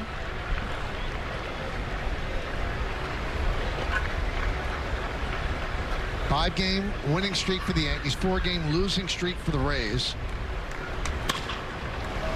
Cabrera backs up, gets the better hop, and gets Caminero for the first out.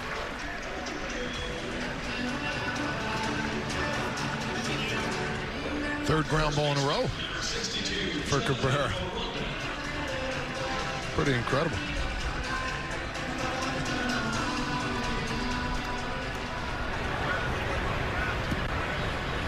So here's a Ronda.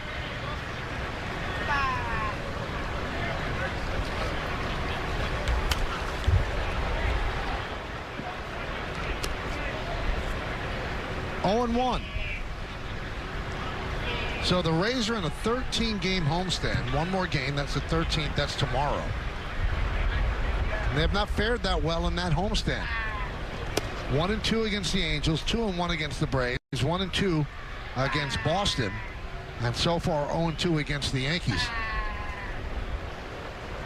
And you always want to make hay at home. Maybe the Rays don't feel at home yet.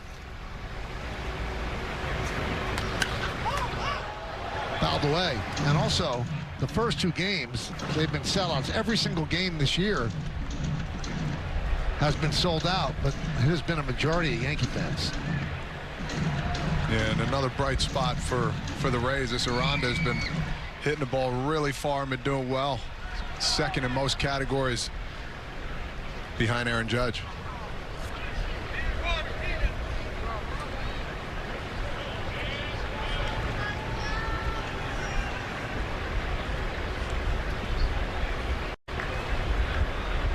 The 1-2. 2-2.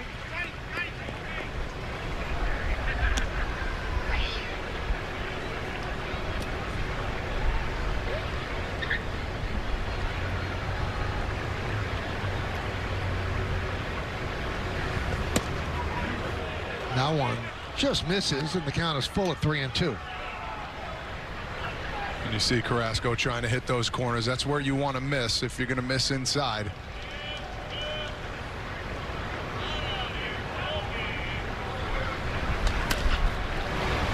Another ground ball. He thinks it's a foul ball. He's pointing to the Rays dugout. The umpire does not think it. At this point, there's 2 outs, but we'll see if it's challenged.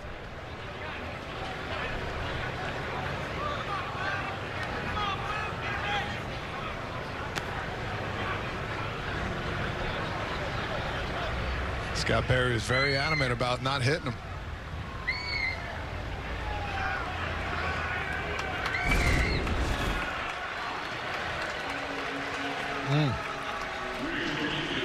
And he's walking off fine, so I mean, let's see here in the second view. I don't think it got him. I'm not sure. It just hit in a bad direction. And once he saw he was going to be out, I mean, might as well try it.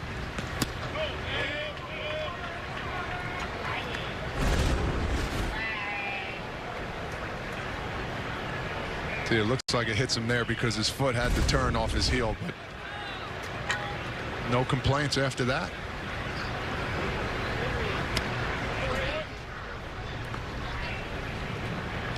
You know, if he was wearing spikes like Diaz yesterday with all the sparkles, there would have been sparkles there. If they did. That, or remember the old times, they put shoe polish on there, but check the ball, check the ball.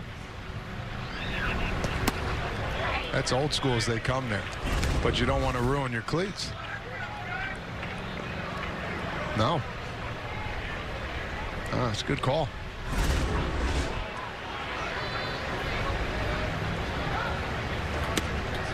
And a walk to Mangum. Now he's a threat to go. He has 7 stolen bases on the year.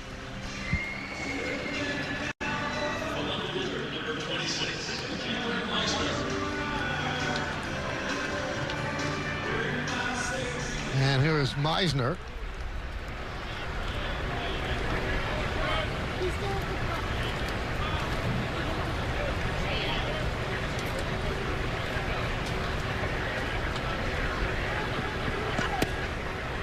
So Meisner's first big league home run came on opening day, and it was a walk-off home run to beat the Rockies. And he was the first player ever to hit an opening day walk-off for his first career home run.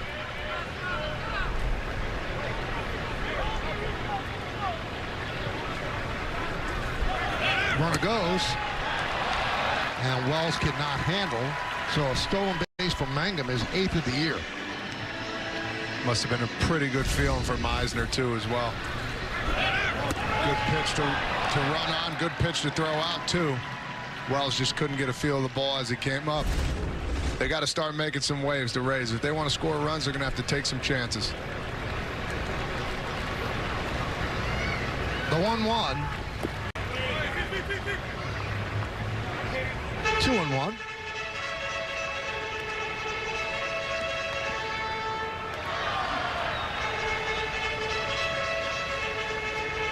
Yankees lead 3-0. We're in the bottom of the second inning. Runner at second base, 2 outs. Carrasco works from the first base side of the rubber. This is outside, 3-1.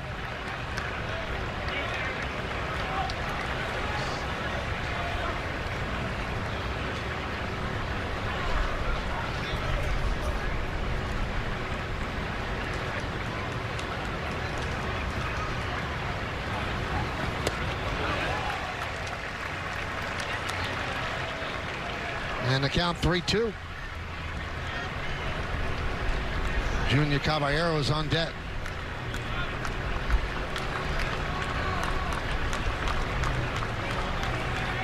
And the pitch.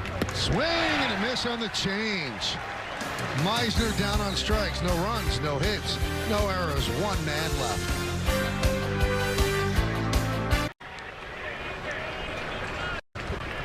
Well, suit up this season at MLBshop.com. Check out the largest selection of authentic jerseys, caps, hoodies, T-shirts, and more. Visit MLBshop.com, the official source for your Yankees gear. Aaron Judge swings and misses to start the third. 0-1. Judge dunked a single to right center in the first inning, so he has a 17-game on-base streak. And he's 2 for 8 in this series.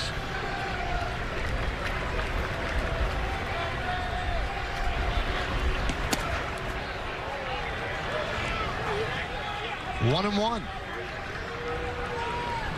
Just a guy up there right now. You see him in the box, and when he is going well, you think to yourself, what is he going to do next?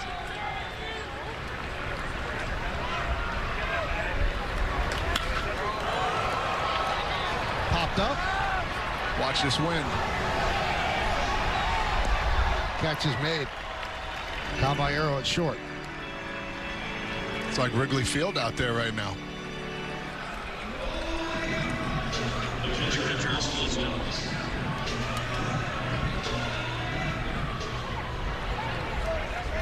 Got to bring up Austin Wells. Long at bat, 9-pitch at bat in the first inning. Got a slow roller infield hit to short.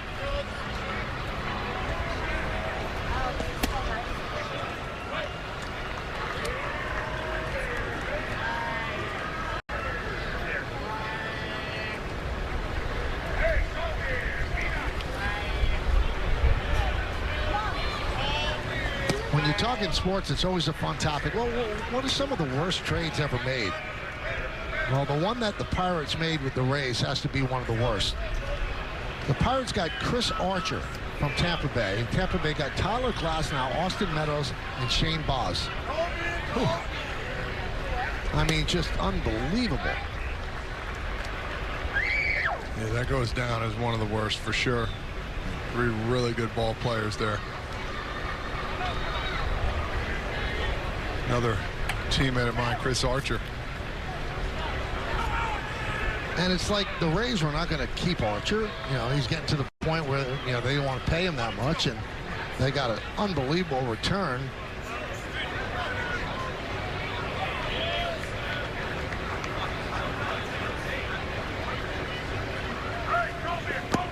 And Todd, let's extrapolate back, okay? You go all the way back to Delman Young. So they traded Delman Young to Minnesota for Matt Garza and Jason Bartlett, who were both really good for them. Then they trade Garza to the Cubs. They got Archer back. Had a couple of all-star seasons for them. And then they trade Archer to Pittsburgh.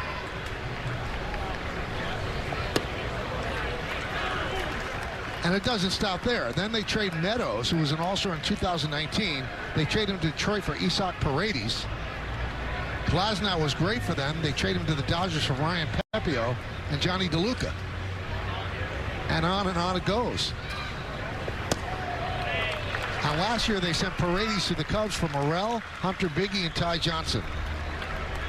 Pretty good baseball people. Agreed. And anybody who comes here kind of revamps their career, especially relief pitchers, in my opinion, with Tampa. They find a way to get these guys back on track, and some of them become all-stars.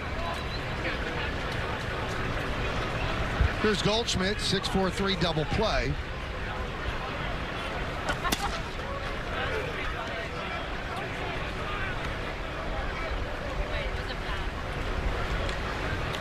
Goldschmidt wrapped into a 6-4-3 double play in the first with the bases loaded, nobody out. So a run scored. He didn't get a ribby, of course.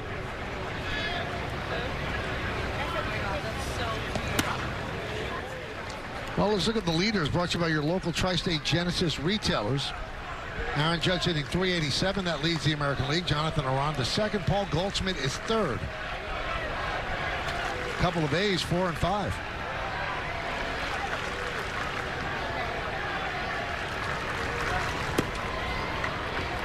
Curveball, and the count 3-0.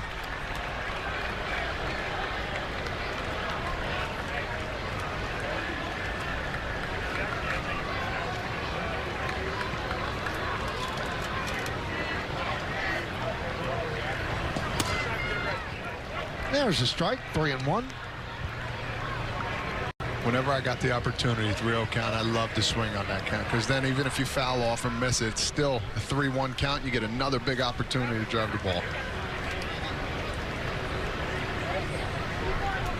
Wells had a big lead, but ball 4 to Goldschmidt.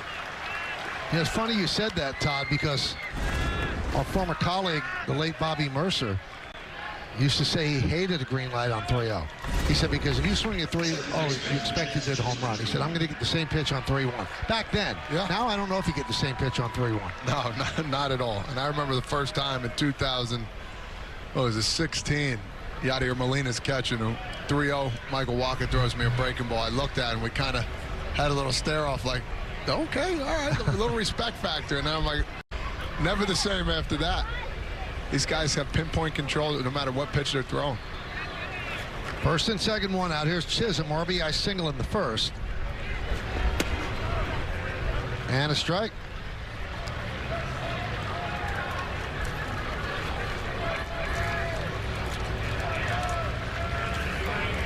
Wells at second, Goldschmidt's at first. Yankees up 3-0. We're in the third. Tries to push the bunt toward third, fouled it back.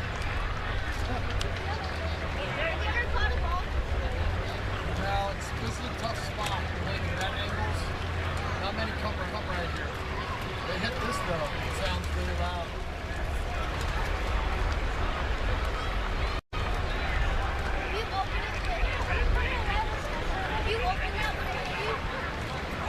I mean, I'd be right here, so it's good. Chop left side. Caballero goes to second to get the out. He had a range forward to his right. He was playing him up the middle. So Wells moves to third. Chisholm reaches on the fielder's choice. There's another one there. The shift was on. That's a tailor-made double play. Lucky enough to get the runner out at second base. Hey, how many times have we seen that too this whole time? All tailor-made double plays are easy outs. Next thing turned into singles. You know, they go by percentages. I remember they used to give me that stuff. I'd say, hey, listen, I'm going with my instincts. I've been here long enough. Pitch to Volpe is high.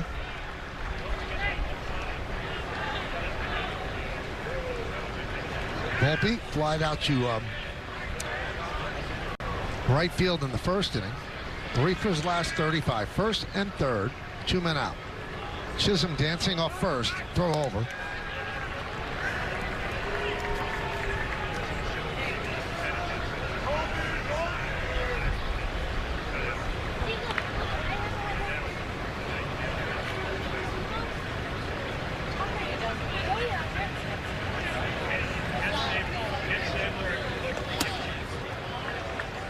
On the Yankee shortstop. Yankees really making Shane Baz work. Big time hole over there on the right side for him. He could stay back a tick longer and drive it that way. Easy RBI.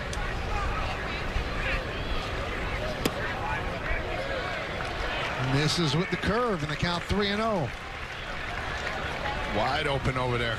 Now 3-0, it changes everything. We've talked about that. But where Volpe's at right now should be a take here. And there goes Chisholm. There's strike one. No throw, so a stolen base for Chisholm. His 5th of the year. don't understand it. They give catchers indifference later on in the game, but that, I don't think there should be any catcher's indifference. I mean, the guy stole the base. That's another thing to argue about. Defensive indifference, excuse me. I would think also, Ty, I don't think 3-0 is a good pitch to steal on because it's probably a fastball, but they didn't even throw. Yeah. Not sure. 3-0, I mean, you know it's going to be a fastball if you get your timing right, especially with a runner on third. I don't think they want to take a chance of throwing a guy out.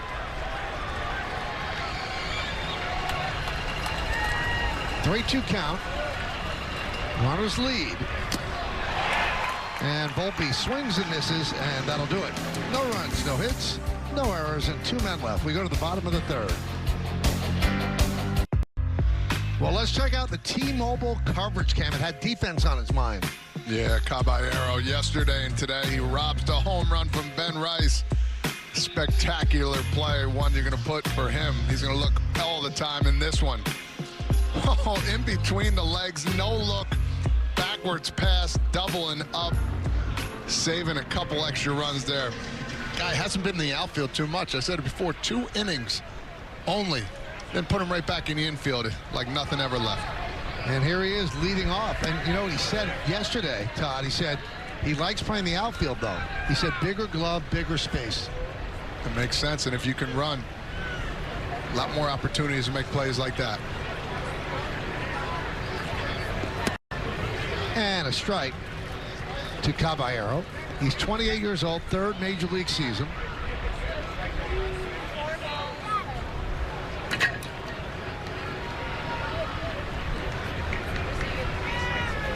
He's got a little flair to him, and the bench coach of the Rays, Rodney Linares, summed him up perfectly. He said he's the guy that you hate when he's on another team, but you love when he's on your team. And there are those guys. The other day, Paul O'Neill said, hated Roger Clemens as an opponent. He said he was one of his greatest teammates.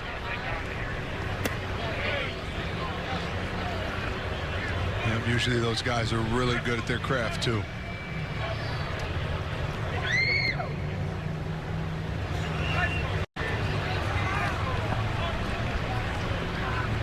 The 2-2. 3-2. Only base runner for the Rays, a walk to Mangum in the 2nd.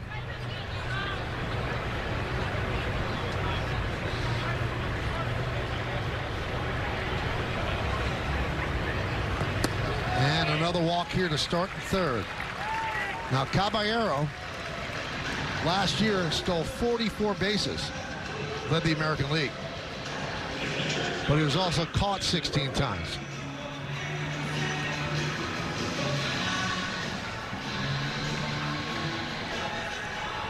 So Caballero's success rate was 73%. The major league average is 79%. Rays are down 3-0. And the pitch to Rortvedt is upstairs.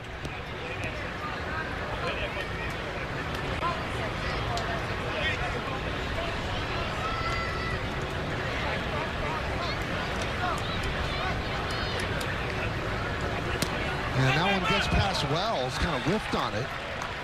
And Caballero will go to 2nd.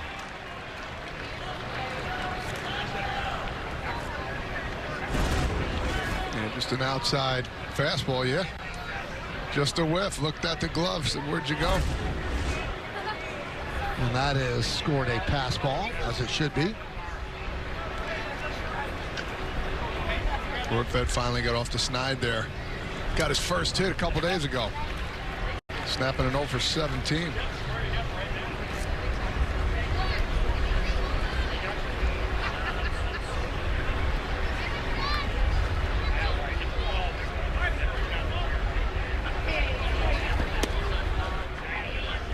Yankees traded Rortvedt to the Rays the day before opening day last year. In 2023, he actually became Garrett Cole's personal catcher, caught the final 13 starts of that Cy Young campaign from July 22nd on. Fly ball left field. Dominguez back will make the play. Caballero just bluffs.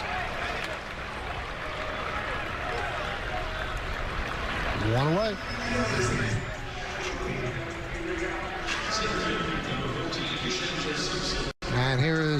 rookie Chandler Simpson.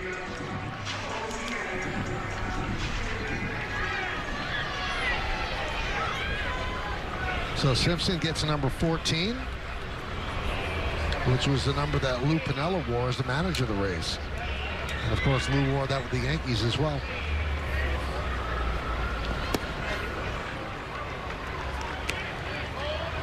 This is the type of guy, it doesn't matter how many outs are, he can do whatever he wants. He can bunt the ball, slap it the other way. As long as he gets it on the ground, you're going to see one of the fastest guys in baseball here run. Goldschmidt to the bag for out number 2. Caballero moves to third.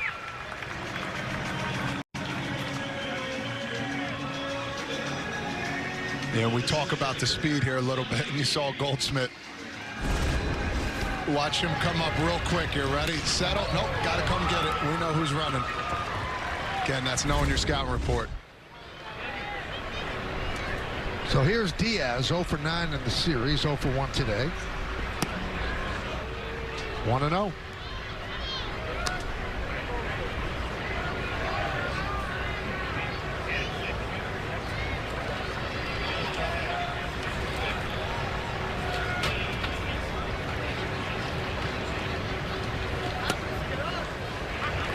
One.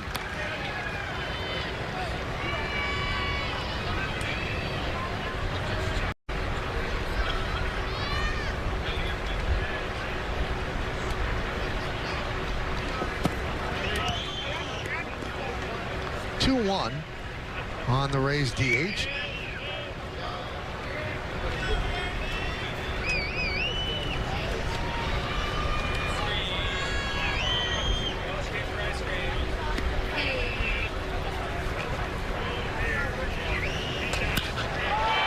Base hit, and that'll score Caballero as Diaz picks up an RBI single. They're on the board. Yankees lead 3-1.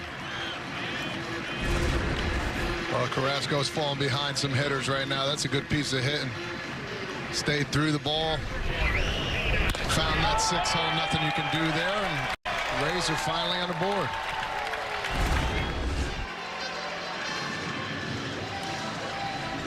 The Rays had gone 17 straight innings without scoring a run, going back to Camanero's 2-run home run on Thursday.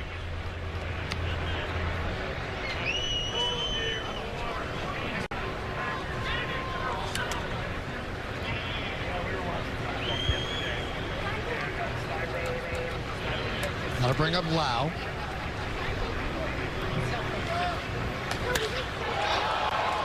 High fly ball. And Grisham makes the play, and that'll do it. A 1-run, 1 hit, and 1 man left. 3 in the book, 3-1 Yankees.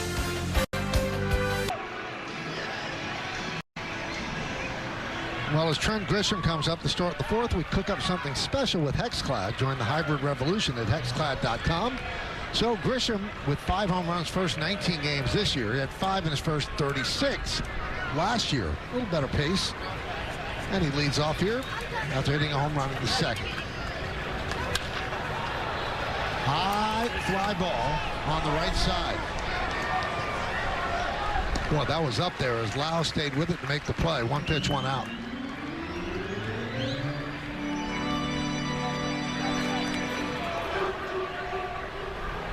No glasses, no problem. That's a tough one there. You're like, oh no, it's coming to me. I can't see, but made it look pretty easy. How are you on pop-ups? Pretty good. I wore the gargoyle glasses, the flip-ups. I love those. I felt like the regular glasses, there was a little tint of those glasses that didn't help. I never hit with glasses in the batter's box either. I couldn't do that.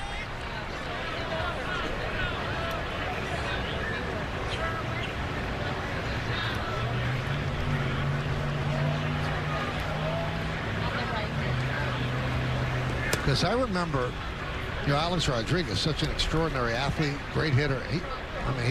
Every pop-up was an adventure. Jeter would always call him off. Smart play.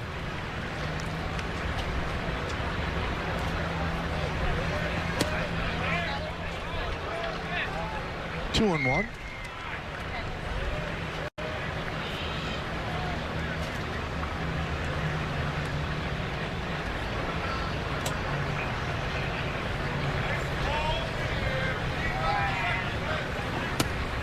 3-1. Dominguez popped to third. That was in the second. We're in the fourth. It's 3-1 Yanks.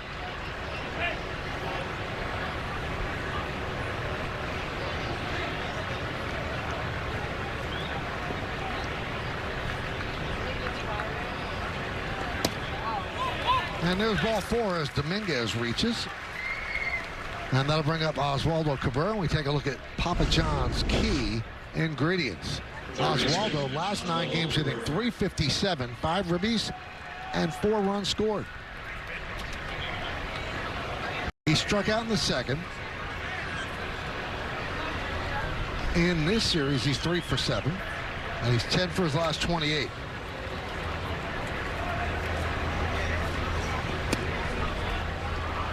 Only as good as your bottom of the lineup. And for him at the way bottom here, the last guy up, he's been doing really, really good helping his ball club turn the lineup over.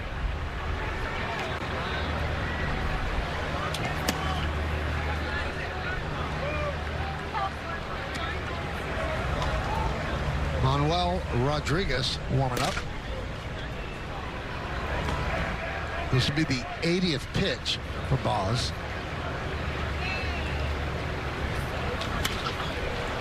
2-1.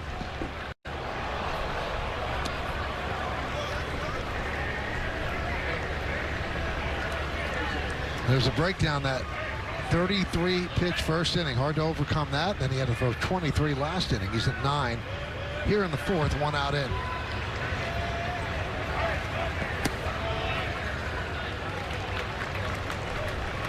I wonder if it's easier now for pitchers to talk themselves into being exhausted. In the old days, you didn't have pitch count on the scoreboard. There was no way you knew, unless you kept a running tally as you were throwing them. Remember Story, Mel Stoudemire came out and talked to Mike Messina, and Mike said, how many have I thrown? And also, well, are you counting the 8 warm-ups between each inning and the ones you threw in the bullpen? And hundreds each time. How do you feel? It's a feel thing. There's a number for everything.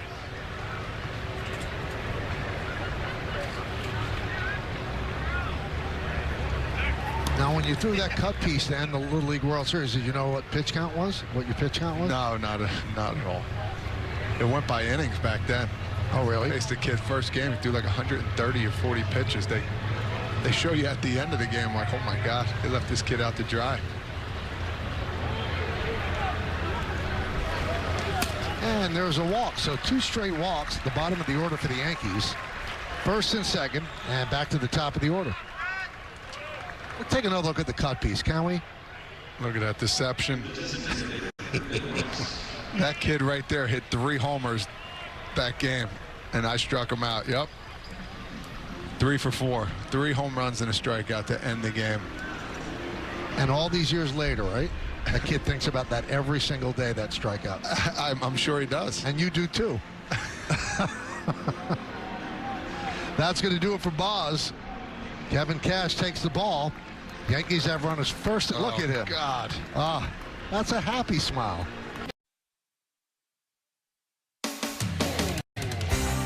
Yankees Baseball on Yes is brought to you in part by Optimum Fiber. Get Optimum, the fastest fiber internet.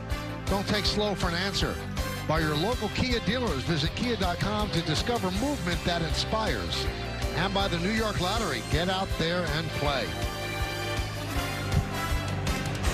Boy, there's a lot of Yankee fans in this ballpark. Same deal Thursday and Friday. Manuel Rodriguez will come on to relieve Shane Boz. Back to the top of the order, and Ben Rice.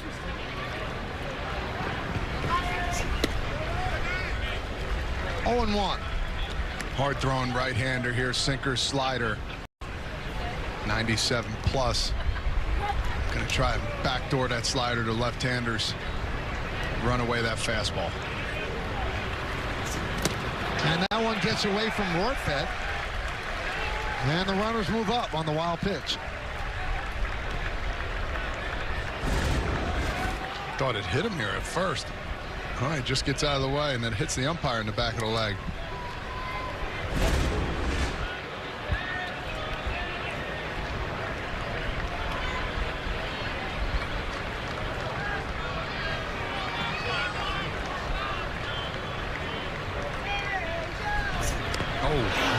Alex Rice, as the Rays had the infield in. So he gets hit for the second time today, and that'll load the bases.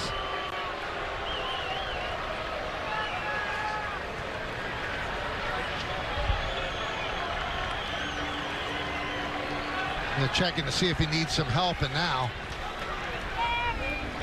Tim Lentich and Aaron Boone will jog out to first base. What he got in the back elbow here. Let's take a look. Oh, yeah. Inside the back elbow. It's a tough spot.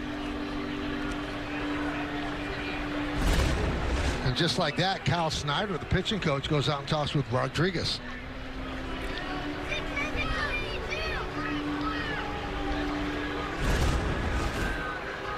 Three straight sliders all inside, and this one gets away. Oh, I got a good piece of that bone. Every time I got hit in the arm, they always like, squeeze with the good arm first. So you squeeze with it, and then you do the other one. Well, you know it's going to be weaker than the other one. So, oh, you're all right, though. And then they'd walk off just like that. Yeah, you're good. You know?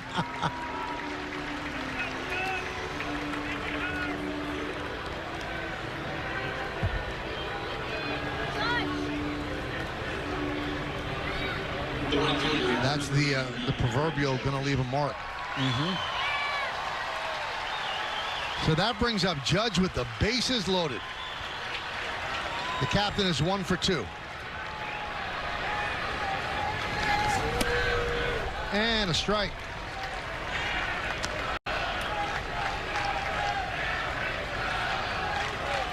You know that wasn't on purpose. He doesn't want to load the bases for Aaron Judge.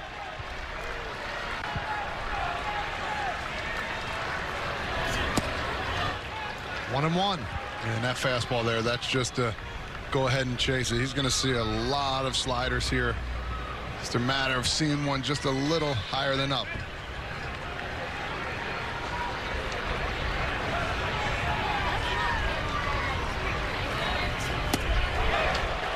Saw one there, 1 and 2.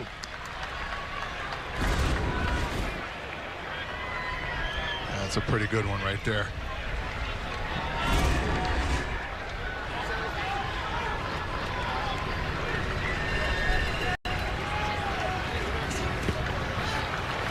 He lays off that one. And the count level at 2 and 2. And here's the problem. The only way to get him out on those is if he chases it. And then if you leave one up, he usually does damage. So you got to be really particular in where you want to throw him.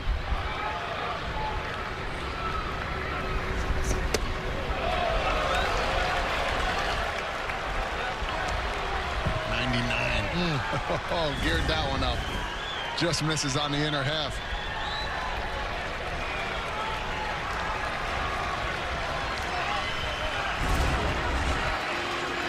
Well, now the pitcher has to do some calculus. Do I want to throw the slider? If he lays off, I'm walking a runner in. And Judge probably thinking fastball here. A lot of things going on. Bases loaded. One man out. 3-2. That one is looped into right field. That is in a dunk in for a base hit. Dominguez scores. Cabrera scores. Moving to third is Rice. It's a 2-run single for Judge, and the Yankees lead 5-1.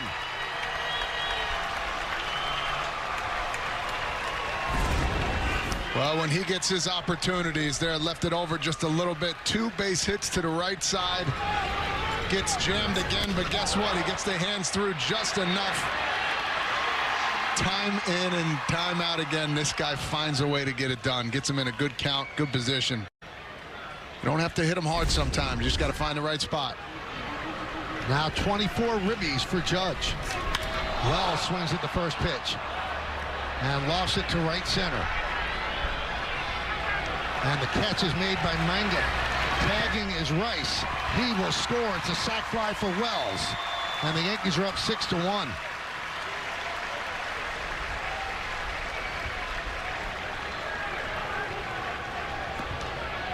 Very nice job there, taking what you get. Get a pitch out over, find a way to get that next guy in. That's what the Yankees been doing well during this streak. Not leaving anybody on, finding ways to get them all in and Starts with Judge.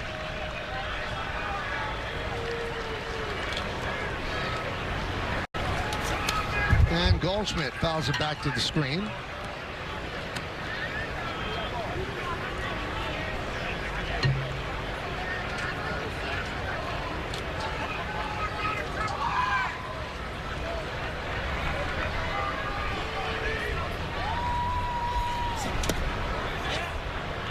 He checked the swing, 1-1. That's Adam Beck. Goldschmidt, double play ground ball and a walk. Judge at first with 2 outs.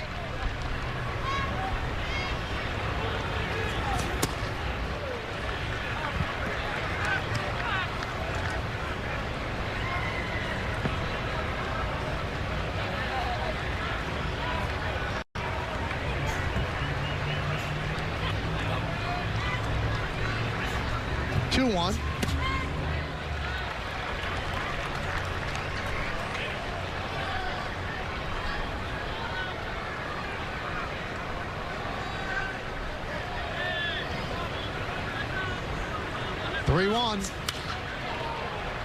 Well, the count goes full, so that's going to release Judge at first.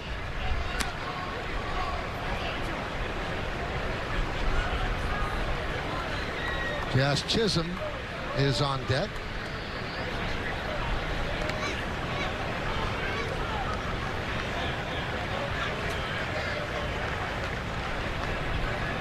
Runner goes. Foul ball.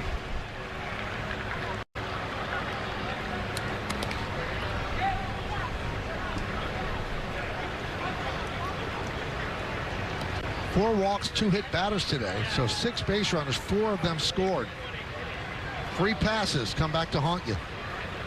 And just when you think Goldschmidt's going to take over in singles, the Judge said, you know what, I got a couple of my own.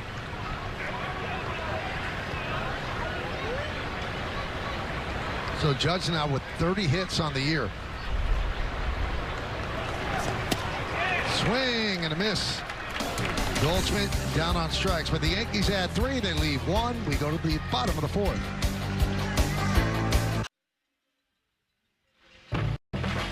Well, the New York Yankee Foundation's 50-50 raffle is now open during every home game at Yankee Stadium. One lucky fan wins half the pot. The other half is donated to the New York Yankees Foundation. Buy your tickets now at Yankees.com/50-50. So the Yankees lead 6-1 on the Cadillac scoreboard, bottom of the 4th inning. Pitch to Caminero is inside, 1-0.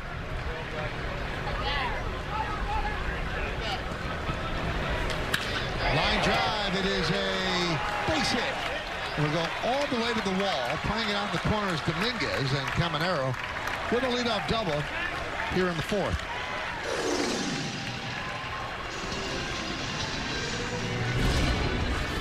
Looked like a hanging slider, backed up a little bit. Caminero, man, that sweet swing. He's been doing it for this Rays team. Another hard hit ball. Even though they're down 6-1, they're still finding ways to get on base.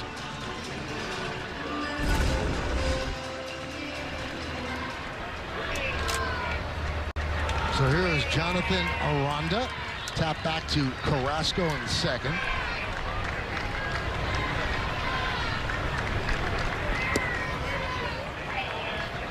One and 0.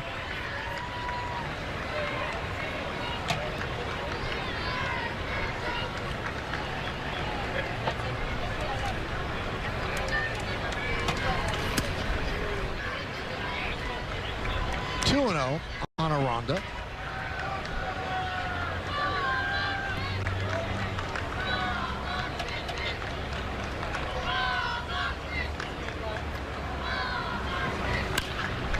Grounded foul.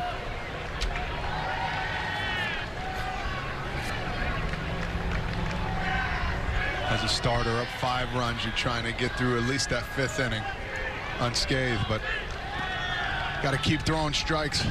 Let the defense work.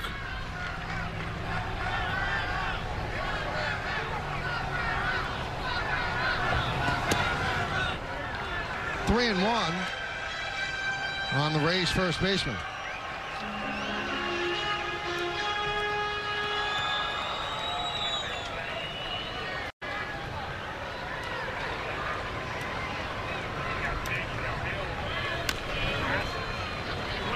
And the count is full.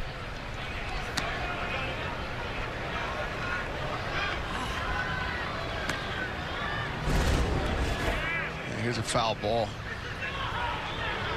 That one really got the foot that time. That one really got him. Kind of karmic, right? Ooh, got more than the foot. He got that pad down there for a reason, and you see it all the time. He misses that ankle pad. That's the worst. Cleats are on point, though. Give him that.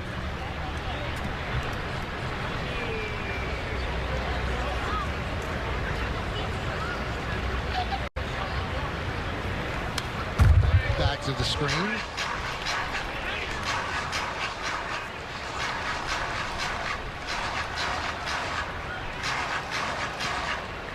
Rays coming to action 8-12 today. Yankees are 13-7.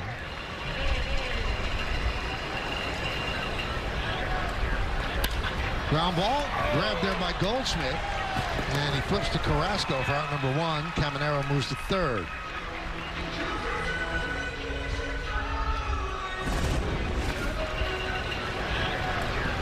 Little change up, nice stab. We talked about Goldschmidt, how good of a defender he is and how smart he is over there. Watching the ball go right in the glove, take your time, easy flip. Cookie's right there for the easy out.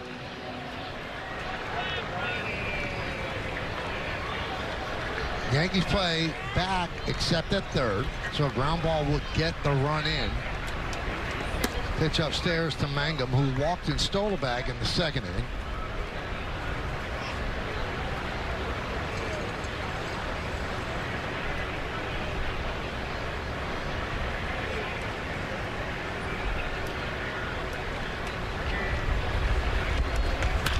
And there's a base hit. Caminero will score. Mangum with an RBI single, and the Yankees lead by 4, 6-2. Got a fastball looking to go inside, and the meat of the plate right there. Easy stroke. Short and center to the ball. And now they got another speedster on the bag.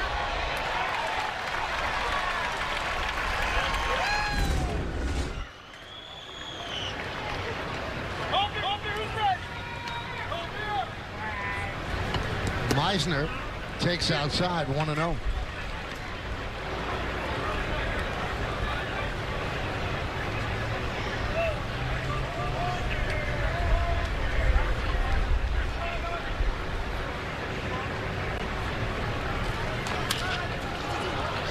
Goldschmidt goes to second for one.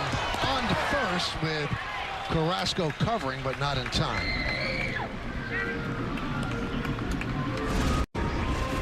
Once again, wrong guy to hit it to right now. Takes your time, throw a strike to second base. Know that you got to get the first one. Gets that nice and easy. Second would have been great. And he got the faster runner off of first.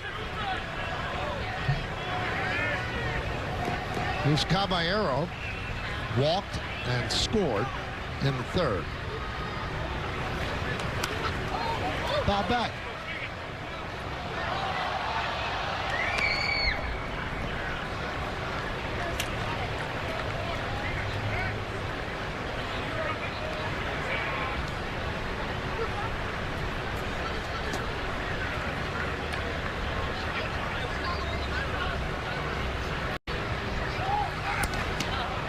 Diving back is Meisner.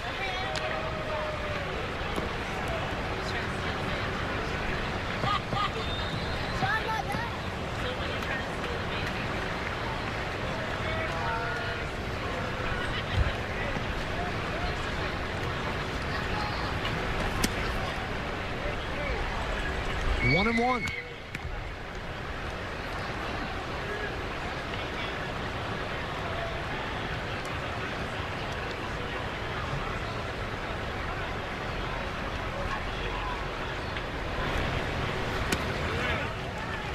Two and one.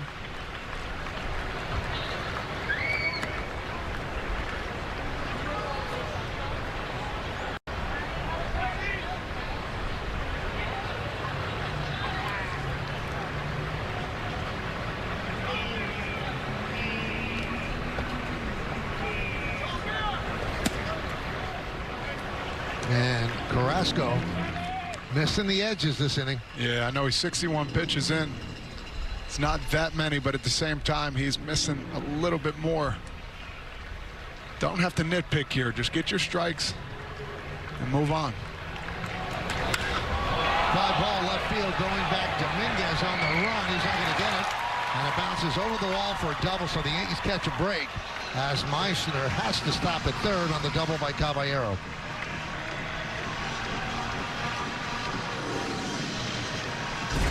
Just like that, you get behind in the count. You got to throw one over the plate. And they caught a break there because that run would have scored. Seems like later here, Carrasco's been playing with fire just a little bit more. He's gotten out of most of these jams.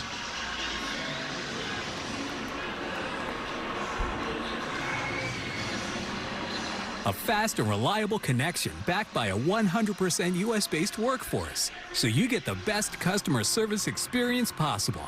Spectrum. So Matt Blake finishes his conversation with the infielders and Carrasco. He'll head back to the Yankee dugout on the third base side. He's a big batter in the game.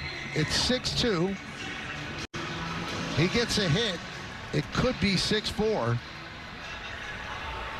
And the whole vibe changes. So big batter for Carrasco.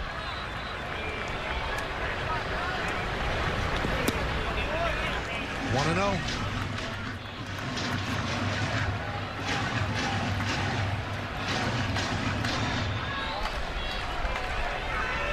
Rortvedt has one base hit so far this year.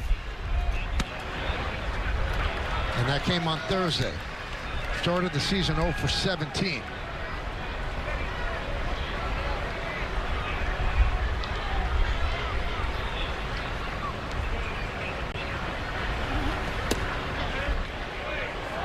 Two and one.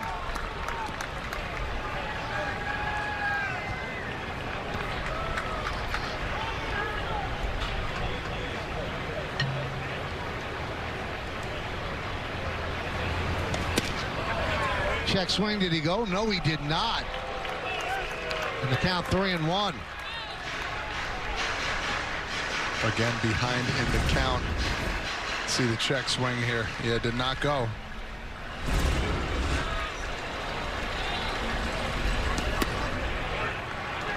Three and two, so Ian Hamilton is up in the Yankee bullpen.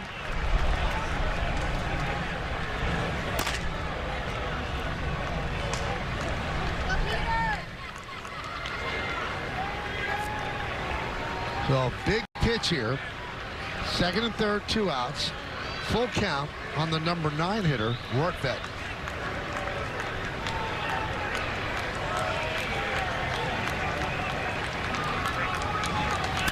Line drive, left field. It's a base hit in front of Dominguez. 2 runs will score. It's a 2-run single for Rortvedt. And the Yankee lead is now just 2 at 6-4. Got the fastball again, right down the plate. Gets his second hit, 2 RBIs on that one. We knew a base hit would get 2.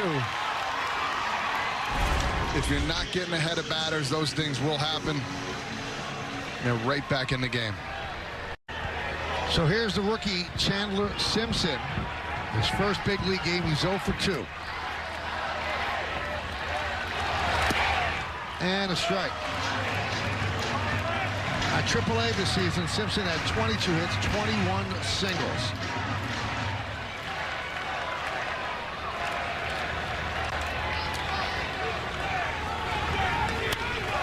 That one is looped into center field, and that's going to be caught by Grisham, and that'll do it. But the Rays creep closer. They score 3, they leave 1. We go to the 5th.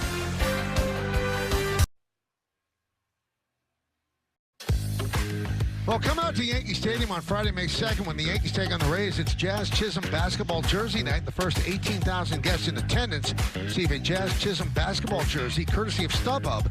Tickets are going fast, so get yours today at Yankees.com. Now, Josh Hart of the New York Knicks was at a Yankee game during the past homestand. And the Knicks start their series against the Pistons tonight at the Garden. And Josh Hart was warming up before the game in the Jazz Chisholm basketball jersey. Oh, that's nice. Mason Engler takes over. And he deals a strike to Chisholm.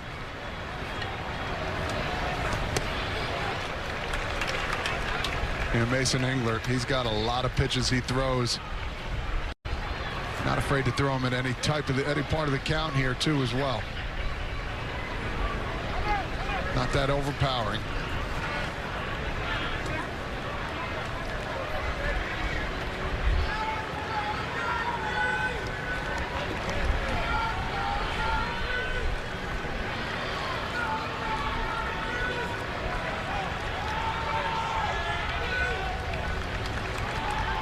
The 0-2.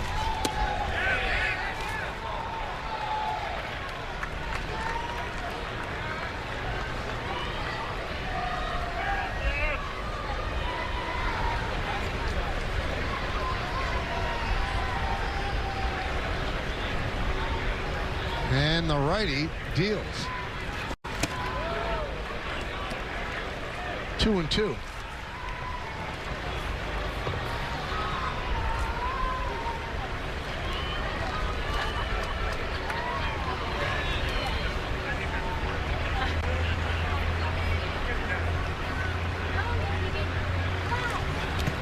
Swing and a miss. And Chisholm down on strikes. Another one of his 6 pitches there, change up. You know, when you're not going well, the biggest problem is you're swinging at bad pitches, and that's what Jazz is doing right now. Jazz is arguing that he tipped it. Yeah, he did argue that he tipped it, but to no avail. 5th inning, Yankees lead 6-4.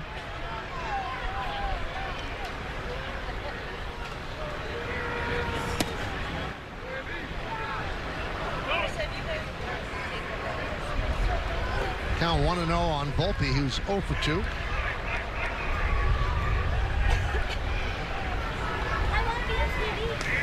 Up the middle. And a beautiful play by Lau. Throw to first. Got him. What a play by the Rays second baseman. Just when you think you've seen it all on the defense end, hard hit ball up the middle. Snatches it out on that one hop. And with the whereabouts to throw him out. Backhand, one knee, then cuts it loose. All over the diamond, Michael.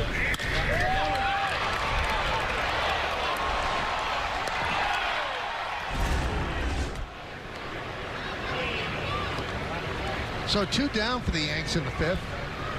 And that brings up Grisham. 1 for 2 with his 5th home run. Solo shot in the 2nd. Has 12 runs batted in.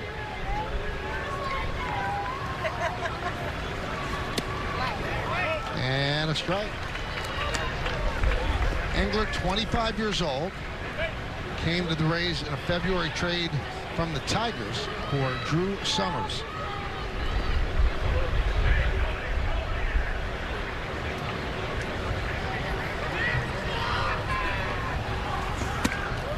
So he's from Forney, Texas.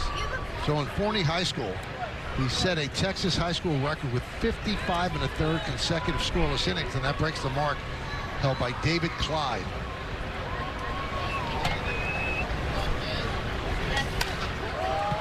High pop-up, way up there. Who's going to get it? Oh, Warford holds on after he runs into the first baseman, Aranda. And that is out number 3, and Aranda is down. They miscommunicated earlier and the ball dropped untouched. This one, Rortfeld held on, but Aranda is still down. Oh, and this is serious too.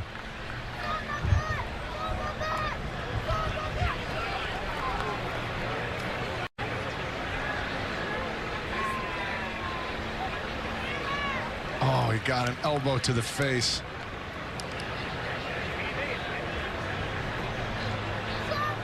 They're so hard, those plays, too. It's right in front of you. They both want to get the ball, and then next thing you know, the collision happens. And Aranda could see Rortvedt, but Rortvedt didn't know that Aranda was closing on him, so he's just looking to make the catch, Todd. And it's nobody's fault. I mean, most of the time you're not going to hear anybody, especially as high as the ball was in the crowd. You take everything into factor. Seeing him get up, that's really good.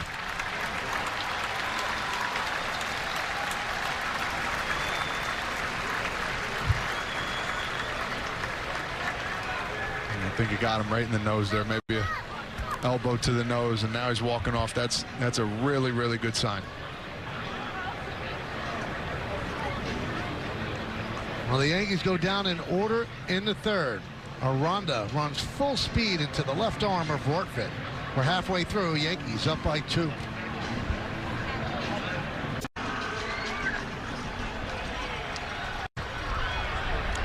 Back here at George M. Steinbrenner Field, Audi scoreboard, 6-4 Yankees lead.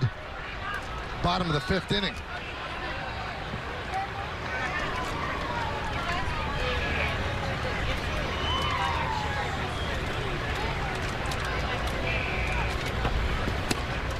And the pitch to Diaz. Inside 1-0. Yandy, RBI single in the 30s, 1 for 2. That single broken 0 for 9 in this series. Carrasco, starting in the 4th, continues to fall behind. He's just missing off the edges. Can't live like that.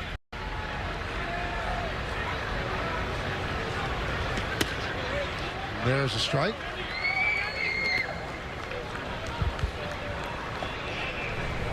And when you try new stuff and you're not as overpowering usual, sometimes you get ahead of yourself and it gets away from you.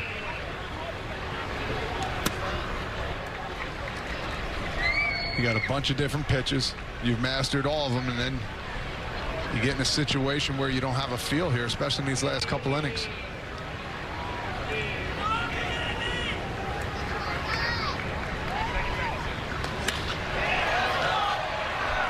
Fly ball left field, and it's over the head of Dominguez, and caroms back into the outfield as Diaz picks up a double here in the 5th.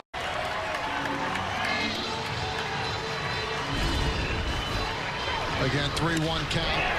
Squares the ball up. Dominguez turned to his left and had to come back to his right. You're taught as a left fielder, when a righty is up, that ball's going to hook towards the line. Might have stopped him from getting a little more piece of the glove on that one. Again, just trying out in left field. It's a double. And that'll do it for Carrasco. So Carrasco actually led in this game 6-1. He will not get the victory. The Yankees will turn it over to their bullpen. Carrasco leaves a runner on second, nobody out.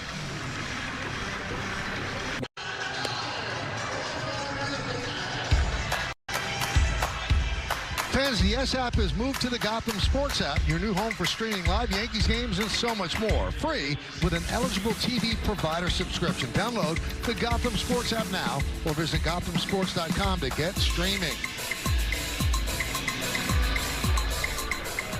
Carrasco's line, he throws 75 pitches. Runner at second is his responsibility. Ian Hamilton comes on. He'll face Brandon Lau, runner at second. And he goes around.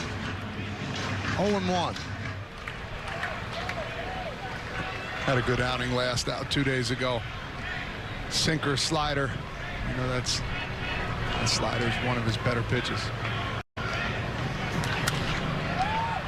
Fly ball left field. Dominguez toward the line. And he makes the play in fair territory for out number 1. Not that much room down there at the line. Slows down just a bit. Yeah, that would have been fair. Good play out there by Dominguez. So one play you could argue he should have made the catch, and then the next play, not a routine fly ball, and he makes the catch very close to the line for out number 1. Here's Caminero.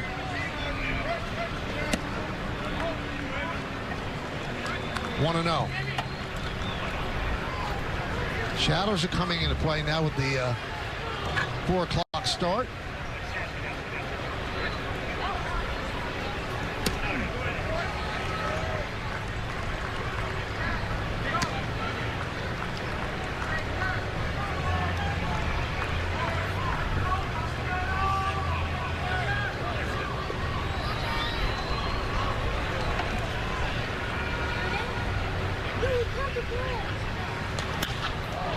High fly ball left field.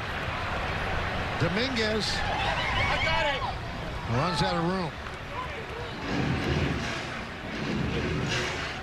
You can see as he's running, the sun glinting off his glasses. It's a tough sun field. It's the same geographical direction as Yankee Stadium, and left field of Yankee Stadium is a very tough sun field.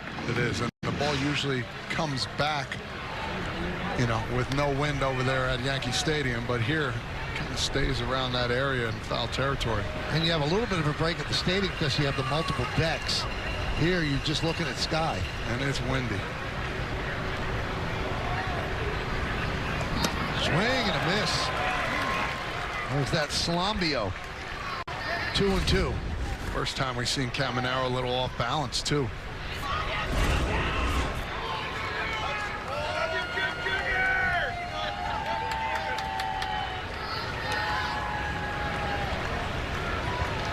Michael, I think you go back to that one 2 times in a row here, especially with the base open.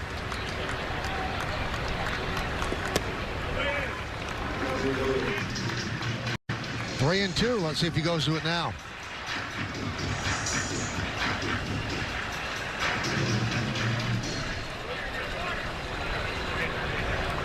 Diaz on second. 1 man out. We're in the 5th. Way outside with the slider, so a walk to Caminero. And now the time runs are on base, and coming up is Jonathan Aranda, which is a good sign after he ran into Rorkevet to end the top of the inning.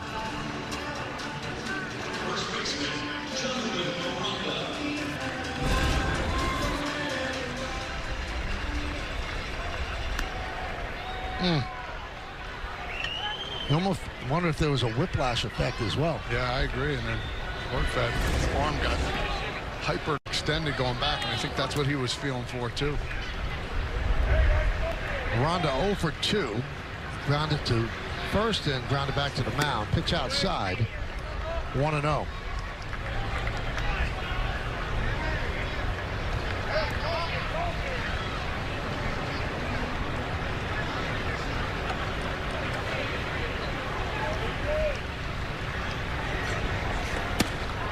This is inside. 2-0.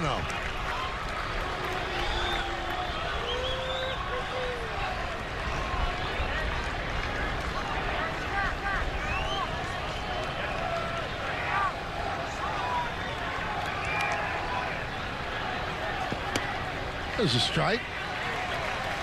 2-1.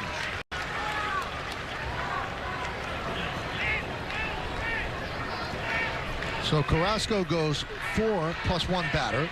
Now Hamilton in to get the 3 outs of the 5th. First and second. Line and grab by Chisholm. And he throws high and over the head of Volpe. It would have been a double play. But a great play on the liner by Chisholm for out number 2.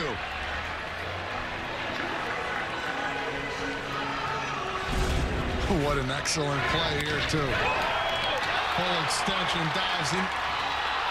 I think he didn't understand how much time he really had. He could have actually gotten up and ran to him and flipped it to him. What a beautiful play. And then the ball just gets away.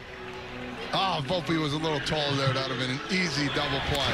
Watches again, good reaction. Oh, just couldn't finish it, Mike. And Diaz gave up. Yeah, he just gave up. He stopped running because he knew he was out. Nice play on the liner.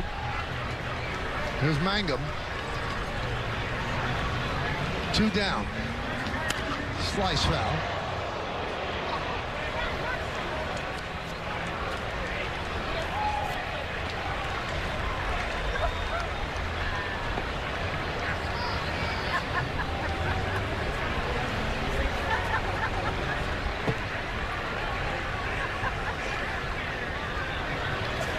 Now back to the screen, 0-2.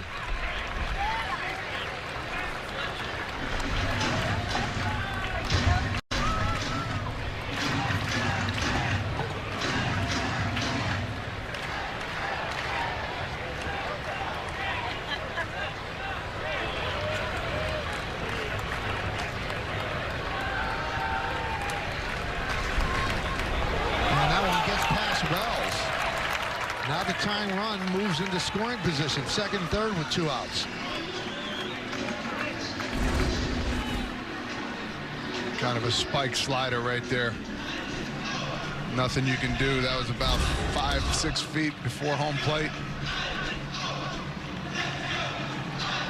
Carlos Rodon off his strong 6 innings yesterday, standing alongside Carrasco.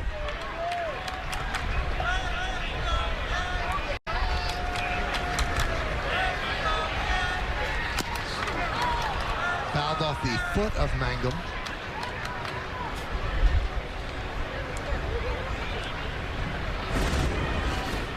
Seen a couple of these today. Off the shin there.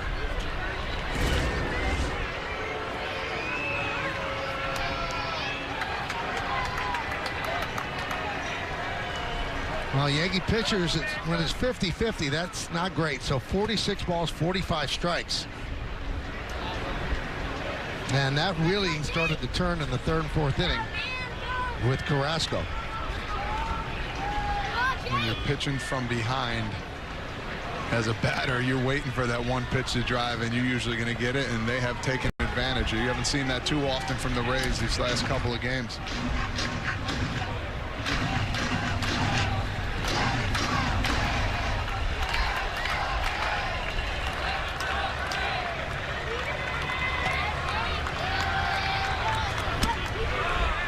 Two and two. So the wild pitch moves Diaz to third, Caminero to second.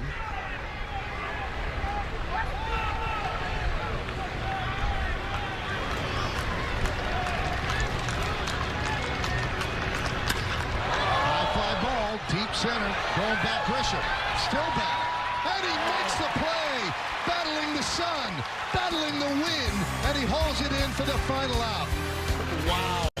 Turned the wrong way again. The plays have been plentiful. Yankees come to bat. Bob Lorenz with your Audi update. White Sox and Red Sox bottom of the 5th. Rafael Devers opposite way, and no doubt about it. Monster shot over the monster. A 3-run home run. But as the Red Sox try and win their 4th straight game, the White Sox have just tied it 3-3. They're in the top of the 7th. Guys, back to you.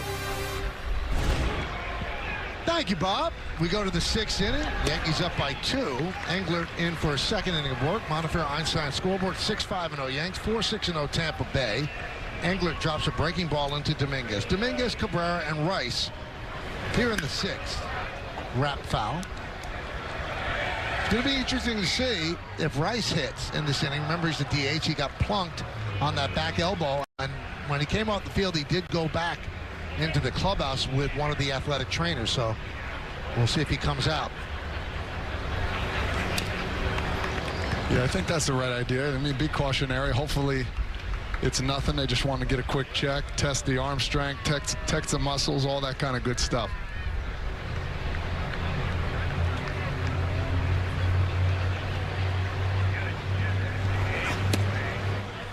One and two.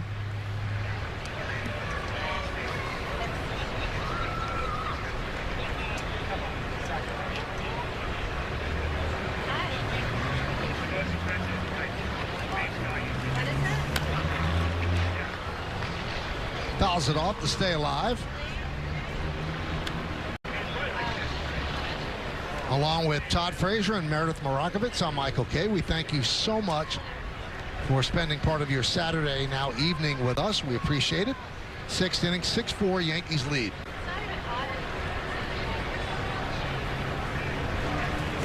Strike 3. Took a fastball right down the middle. Let's go around the league, see what's going on. Yamamoto's what's going on. 0.93 ERA this season. That leads the National League. Trevor Story, his career has been derailed by injuries, but two 3-run home runs last night against the White Sox. He has a good average, 5 home runs this season. And Grayson Rodriguez will receive second opinion on right shoulder. He has not pitched since last July. One of the brightest young pitching prospects. And that would be a huge blow for the Orioles. Yeah, that's a shame. They're talking about right shoulder discomfort. When you hear that, all you think about, you think about the worst. Labrum, when they talk about elbow discomfort, TJ, Tommy John, it's hard not to think that way. Hoping for the best. You don't wish that upon anybody. You love to see the bright stars play, and when they're not, it's not good for baseball. Well, this is somewhat concerning as Pablo Reyes comes out on deck. He will pinch hit for Rice. And you call it, Todd. He was in a great deal of pain when he was standing at first base. Hopefully it's nothing serious. He's been such a big part of this Yankee good start.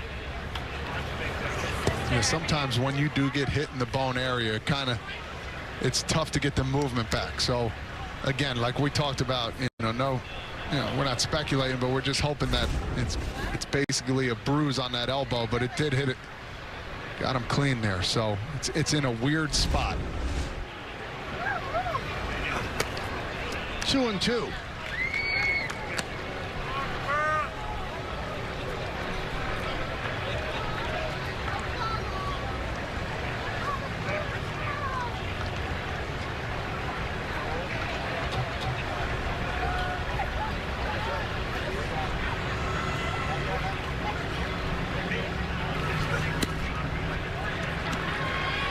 And the count 3-2 on Cabrera. He walked and scored in the fourth inning. He's 0 for 1.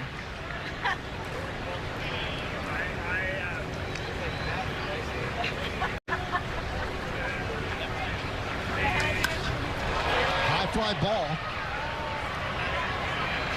Simpson makes the play. Out number 2. So against the righty, pinch hitting for Rice will be Reyes.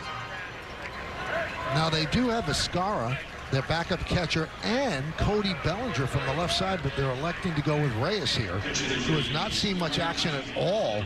He had one start early at the stadium, had a really rough time of it defensively.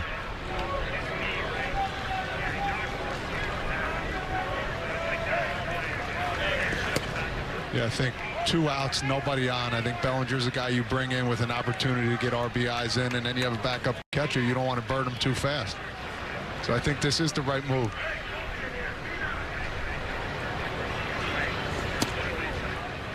Two 2-0.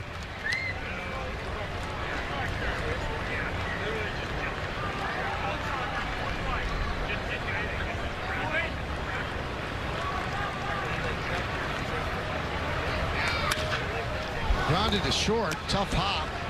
Caballero stays with it. The Yankees go down in order 1-2-3 against England. Time to name that Yankee, brought to you by Prevagen, made for your brain. Started with Seattle, then the Angels, then a solid run with the Yankees, Giants, and finished with the Angels. Good numbers in 210 games, 24-17, 3.87 ERA. And that's considered a 10, the most difficult kind.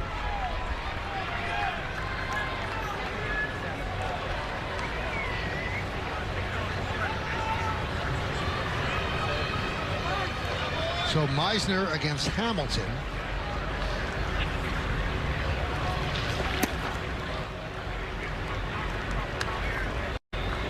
One 1-0. Bottom third of the order for Tampa Bay. They've climbed back in it after being down 6-1. They scored 3 in the fourth. It's 6-4. 1-1.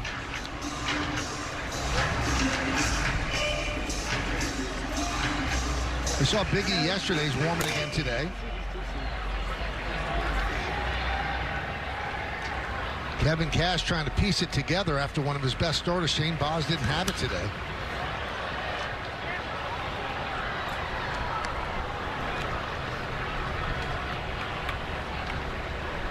We mentioned the Yankees off to a good start, and they're essentially an eighth of the way through the season at 13-7, play 162, so rounded off to an eighth as they play 20.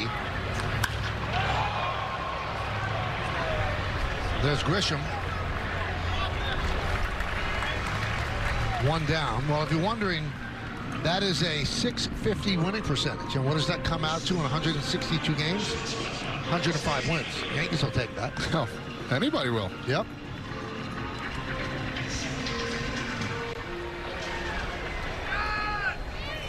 And there's Mark Leiter Jr. Caballero Has scored twice, walked and doubled.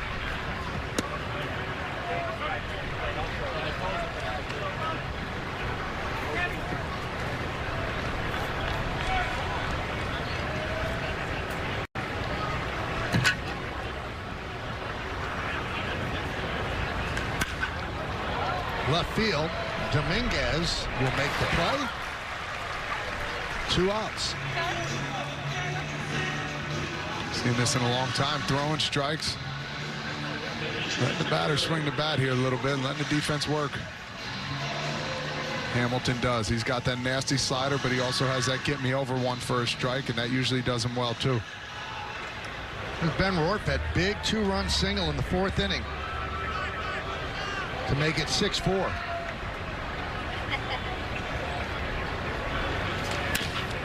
And a ground ball to second. Chisholm from the outfield grass. And a 1-2-3 inning for Ian Hamilton and the Yankees. We go to the 7th.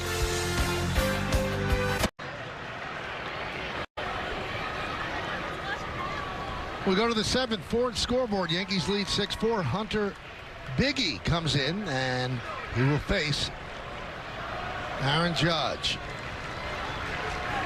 Judge 2 for 3. Last time up, a 2-run single. That gives him 740 career ribbies. And that moves him past Tino Martinez for sole possession of 20th place in franchise history.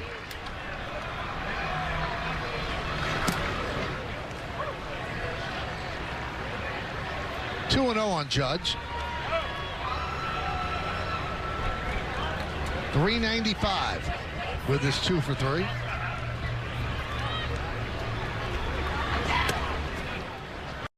Two and 1. Biggie's got that hard-throwing fastball. Secondary pitch with that slider. Just threw one over there on 2-0 count against Judge.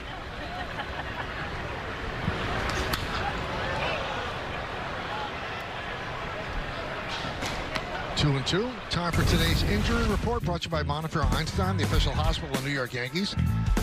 Ben Rice, they're saying it's a left elbow contusion. Hit by a pitch in the 4th inning. Second time he was hit in the game. 3 and 2. Well, the Yankees will cross their fingers tightly and hope that a night of ice and maybe a compression sleeve, and he'll be fine for tomorrow. And not only that, I mean, you don't want a day off, but you know, a day game on Sunday, and you got a day in pretty much games after game.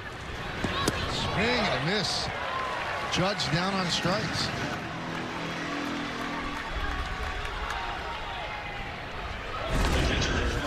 There was that slider kind of backed up a little bit.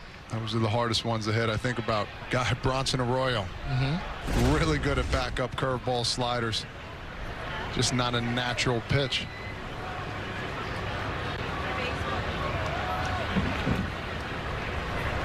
Austin Wells takes a strike. Biggie pitched the scoreless 9th inning last night, kept it at 1-0, but the Yankees held on behind Luke Weaver in the bottom of the 9th to win their 5th straight game. Won the game 1-0.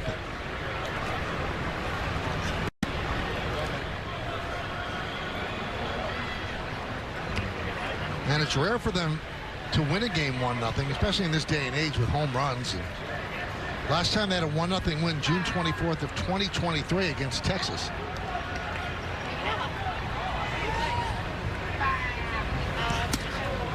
Didn't the Reds this year have like 3 straight 1-0 losses? Something like that. Or they didn't score for 3 straight games, but it was something crazy. And in that ballpark, too. That whole NL Central, man, with the Cubs, Brewers, it's going to be a fight to the finish. The Reds did not score for 35 innings straight.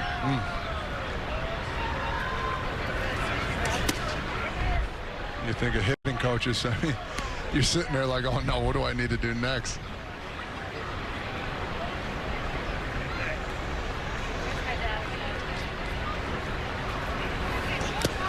Swing and a miss. Wells down on strikes.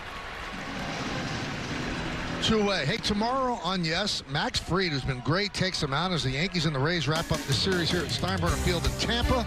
Coverage will start at 12:30 with Audi batting practice and the pregame. with first pitch scheduled for shortly after 1:30 on Yes and the Gotham Sports app. Here's Goldschmidt 0 for 2 with a walk today. Chopped up the middle. Caballero fields and fires, and the Yankees go down in order 1, 2, 3. In fact, the last 11 straight Yankees have been retired. Time for your Ford Studio update. Bob and Flash with you. In the pregame, you said bullpen covering 12 outs. Got to get more than that today. Yeah, Bob, pitching coaches will tell you the most important pitch in baseball is strike one. Carrasco had a tough time getting the ball over, getting ahead. Because of that, the bullpen is going to have to cover a lot of innings. Hamilton right now is a star, giving Aaron Boone 6 outs out of the bullpen. Game 1, they have to cover a lot. Game 3, good news, Max Fried tomorrow. Got to keep the lead right now, see if they do it. And guys, we will see you on the postgame. Look forward to it. Well, here's the game summary. 6-5-0 for the Yanks, 4-6-0 for Tampa Bay. Carrasco pitched into the 5th. Aaron Judge, 2-run single and a run scored. Shane Boss did not have it today. Yandy Diaz does. 2 for 3, a double and a ribby. So the Yankees are going to piece it together out of the bullpen, or at least attempt to. Mark Leiter comes out of the bullpen to pitch the 7th. Pace the top of the order. And the pitch outside. This bullpen has been absolutely phenomenal. No matter who is coming in, Hamilton, great job by him using both his pitches there. Cover 2 innings.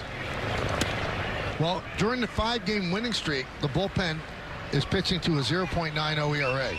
In the last 7 games, they're pitching to a 0.66 ERA. And Boone was talking about his bullpen today, Todd. Everybody has different pitch shapes. They bring a little bit something different to the party. And the interesting thing about this Yankee bullpen, which has been effective, they don't throw hard. It's not like they have flamethrowers coming out of the bullpen. They still get the outs. No, and it's, again, they have 4 or 5 different pitches. He got Mark Leiter Jr. on the mound here. Splitter, curveball, change, and then he brings the fastball as well. Swing and a miss. There's the splitter. And as the injured start coming back, you're going to get more different looks. If Loizac is able to come back, there's your fastball out of the pen. I mean, I'm telling you right now, they keep doing what they're doing here, they're going to be plenty fine no matter what the score is. They're going to keep the hitters in games, and they're going to have more opportunities to win ball games.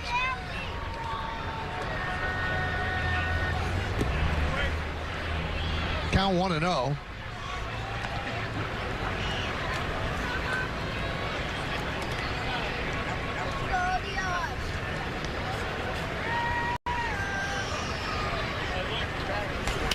Ground ball third base. Cabrera bobbles, stays with it, and a stretch there by Goldschmidt for out number 2. Hey, Monday on Yes, don't miss an all-new episode of Sportico Sports Business for an exclusive interview with MLB Commissioner Rob Manfred. Next, a new episode presented by Genius Sports Monday after Yankees coverage on Yes and the Gotham Sports app. So 2 down against Leiter. Here's Brandon Lau.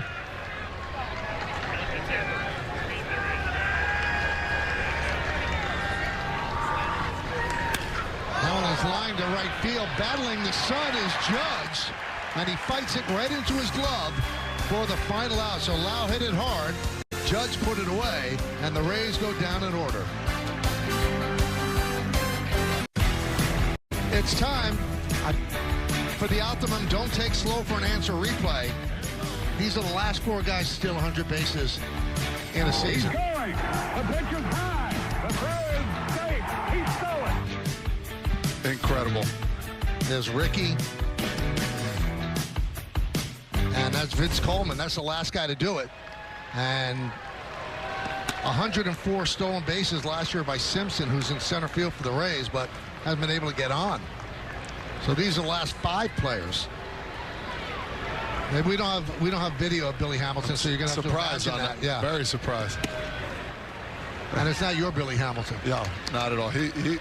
I would like to see him run during this time now, too, as well, with only 2 throwovers. But that's pretty impressive. So we saw Montgomery yesterday, hard-throwing left-hander. He comes in to pitch the 8th, and the first batter he faces is Chisholm. 7 games so far, 10 strikeouts, no walks in 7 innings.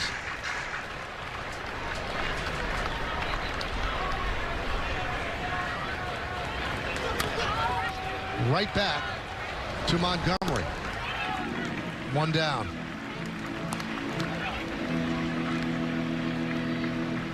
So Jazz 1 for 4. He had the RBI single in the first inning, and that brings up Volpe.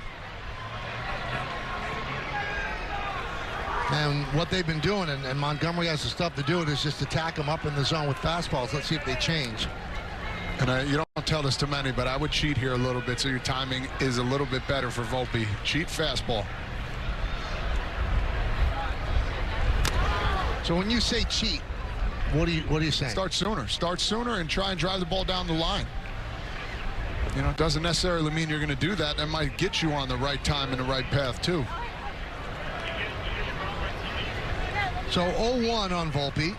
He's 0 for 3. And there's a base hit to left field. Did he need that? Turned around, a 98-mile-an-hour fastball. And that's what you're talking about. Sitting fastball, finding a way to get out in front. Foot got down in time. He still got jammed a little bit, hit it hard. That's got to feel pretty good.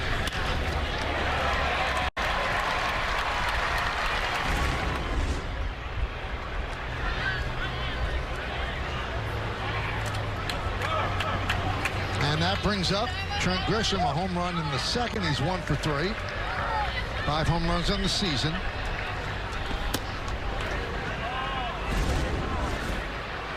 Let's see here. Get that foot down, get the hands through.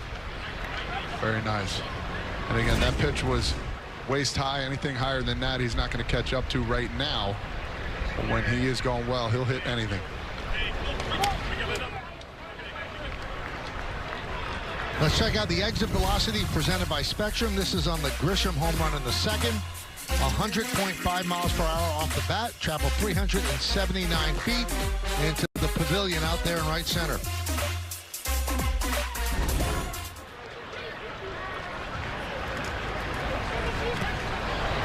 Now, I was watching as Volpe was up, the replay we showed, and you have Grisham in the on-deck circle, and as Volpe's foot is lifting, so is Grisham. So your timing thing, it's not just, you're not just swinging a weighted bat in the on-deck circle. No, that's where it starts. And if you're going to be on the on-deck circle, not getting prepared for 99 plus, as we see the replay here.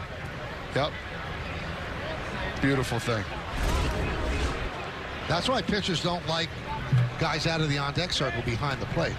Yeah, and you get guys that like getting closer. Some guys don't.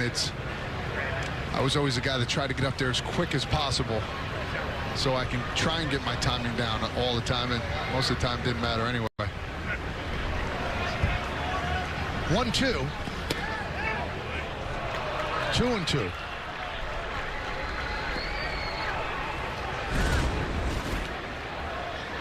'99. Scott Barry said just a little bit off. That's ooh. They might have caught a break there. Volpe dancing off first. And he comes back with a slider. 3-2.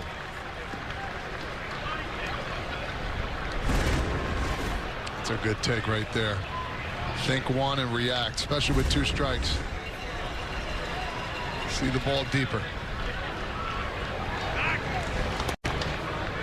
Volpe was hardly off the bag there.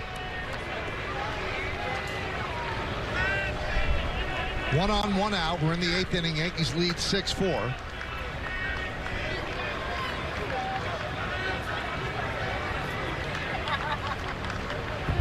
And the pitch. Ball 4. 100 miles an hour.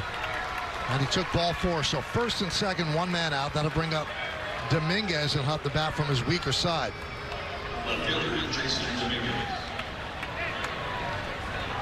Here's where it gets a little tricky here with Volpe on second. He's always looking to go to third base too. If you're the Rays, you got to try and keep him close to second base. Well, here's the difference with Dominguez. When he bats against right-handed pitching coming into this game, 353. Against left-handed pitching, 083. Although he got a big 2-run single against his Kansas City Royals batting from the right side. So he did struggle, though, against Chris Bubich in the very next game. We'll see how he does here. Yeah, with a big leg kick. And we said timing all the time. It's the biggest thing. You've got to get that leg down early enough so you can see the fastball.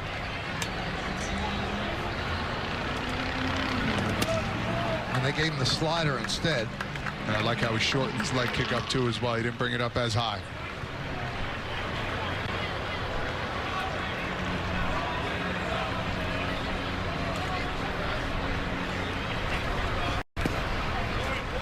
Against a guy like that throwing so hard, do you have to have the trigger device at all? Can you just not even kick the foot up, the front foot? Yeah, I would spread out.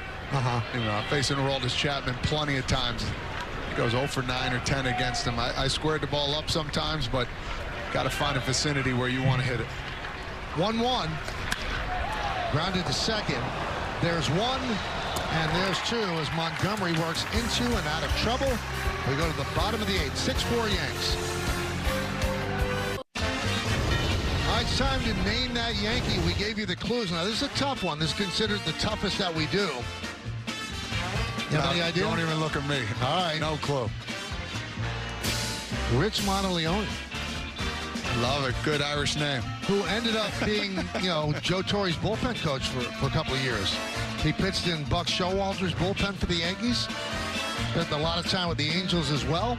And the numbers very, very good. So Rich Monteleone. Born in Tampa, 4 seasons with the Yankees as a player, 3 seasons as their bullpen coach. Special instructor with the team from 05 to 08. And he was a first-round draft pick from Tampa, Florida. Luke Weaver comes on to pitch the 8th inning and face 4, 5, and 6 in the Rays order. Pitches up and away. Well, Bellinger comes in for Dominguez to play left field.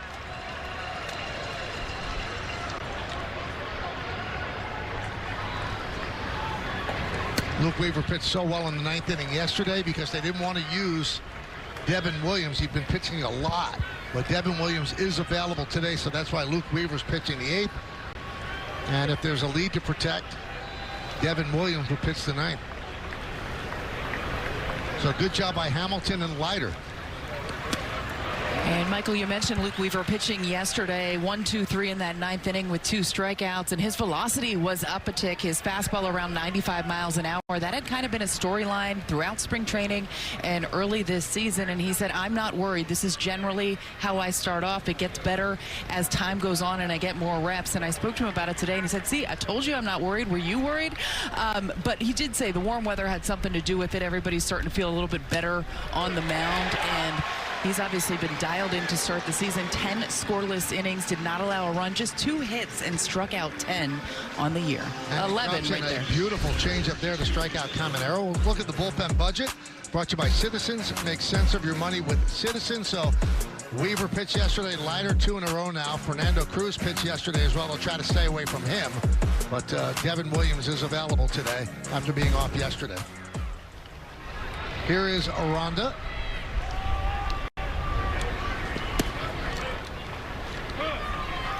1-0.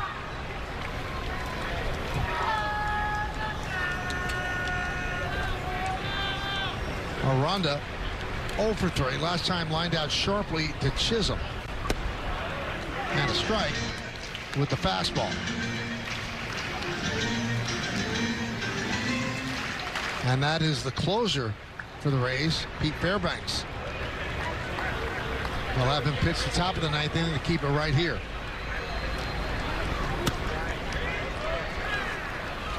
Two and one.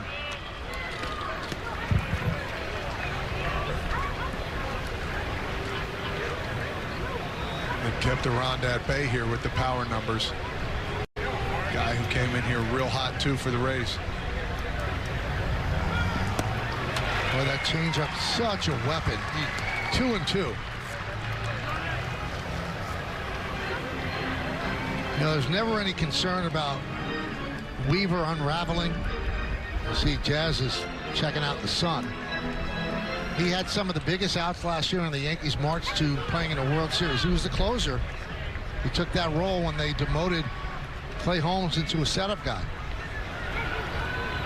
2-2. Swing and a miss. Dials it up to 95. 2 away. See, when that leg kick for Weaver at the end gets a little higher, the fastball comes a little crispier. Set him up with a changeup that looked up and fell down, and the fastball stays up. Perfect placement. He's rolling right now again. So here's Mangum, 1 for 2, RBI single and a walk. Also stole a bag, his 8th stolen base of the year.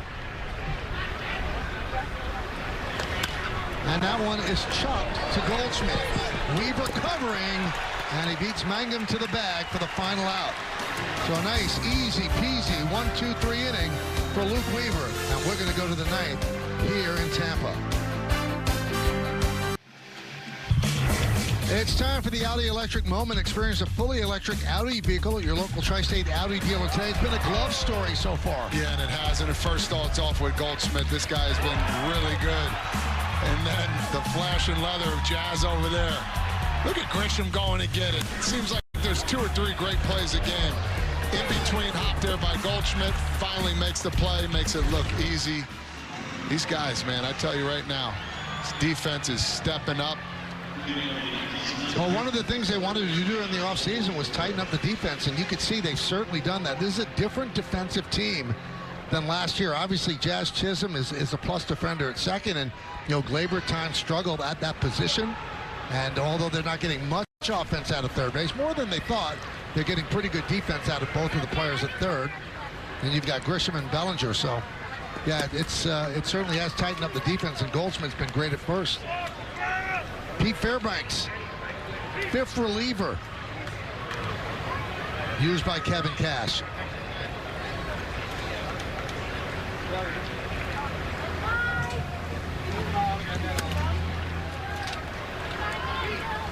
(2-0) on Oswaldo. Yankees lead by 2, 6-4.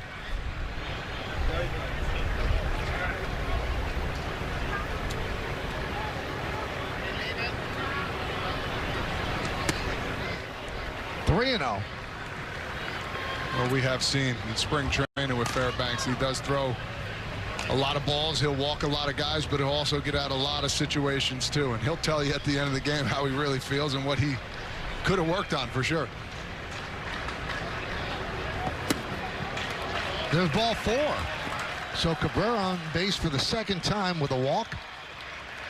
Check out the upcoming schedule, brought to you by your local Tri-State Buick dealers. One more game here in Tampa Bay, and it'll be a 1:40 start tomorrow. Then on to Cleveland for the Yankees. They'll play the Guardians 3. Note the Wednesday start at 1:10. Thursday's an off day, and then the Blue Jays come to town for weekend set in the Bronx. So here's Pablo Reyes. Reyes pinch hit for Rice after Rice was hit by a pitch on the inside of his left elbow, the back elbow. That was in the 4th inning.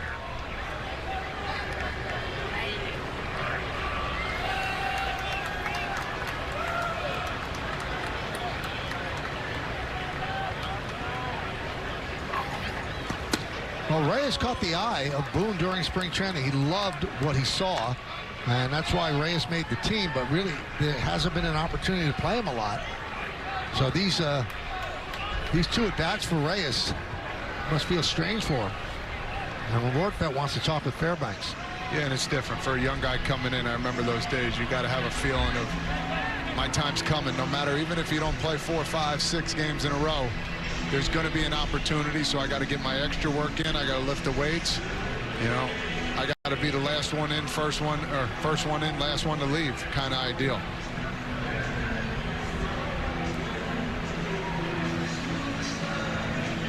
So Kyle Snyder, who I think comes out to the mound more than any pitching coach in the game, he's widely respected. But they definitely use up their mound visits.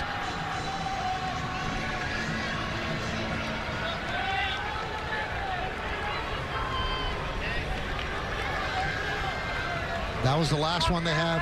That was allowed. Next time he can't come out. The pitcher has to come with him. Drops a slider in there for a strike.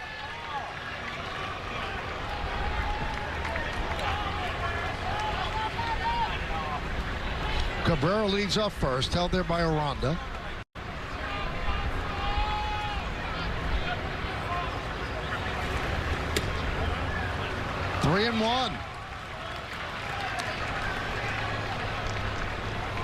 Give credit to Scott Berry, the home plate umpire. He hasn't called that really at all today. He's been pretty good back there.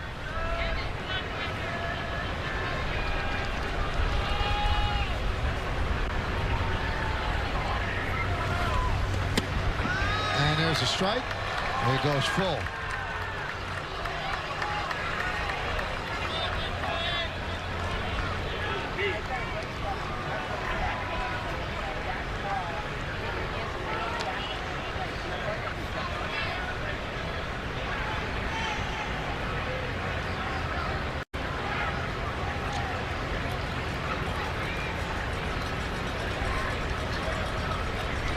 Do they send Cabrera?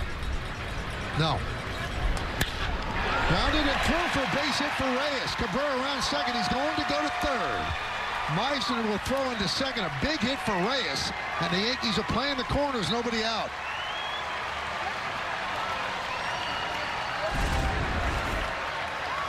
It's like a curveball here. Stayed out over. Got good extension on the pitch. Huge base hit up the middle. They seem to find the holes, Michael. We've talked about this. Don't matter what side of the field it is. Easy first to third action for Cabrera. And here comes the captain.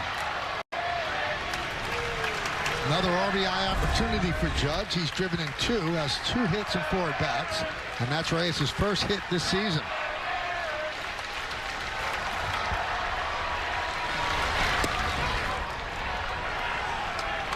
Yankees would love some runs here, take some pressure off the 9th inning. And look at the infield here, too, as well. Everybody's playing in. You got third base, Caminero playing back, too, as well for a hard hit ball. Still have an opportunity to get the guy out at home.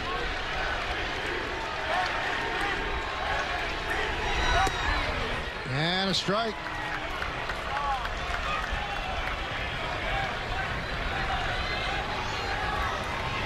Judge, 24 RBIs on the year.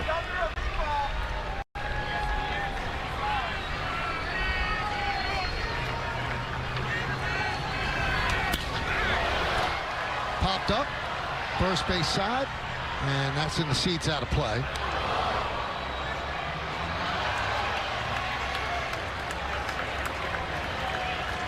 The right fielder and the center fielder in the sun. And with Loud playing in, he's also battling the sun at second base. You can see his body is illuminated. Cabrera here on the ground. He's going to go, too. Want to make sure you still get 2 guys on base. Runner goes. No throw, so a stolen base for Reyes. And the count levels at 2-2. Now, does Kevin Cash think about walking Judge here? I don't think so. I think with 2 strikes, less than 2, it's an opportunity to do it. Now you can throw pretty much whatever. Just try not to keep it in the zone. Infield is in.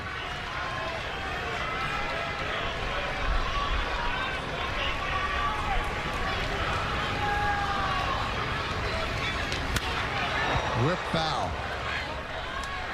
Boy, you got to hold your breath if you're an infield playing in for Judge. Forget about the infield. Rojas at third. He's way up there. No time to react. So Caballero kind of back up after the pitch as you see him right now. Hard hit ball, you'll still have a chance. Ground ball and through for a base hit. Cabrera scores. Reyes will stop at third. It's an RBI single for Judge, and the Yankees lead 7-4. The perils of playing the infield in. How did he sneak it through this 6-hole right here? Both of them were shifted over.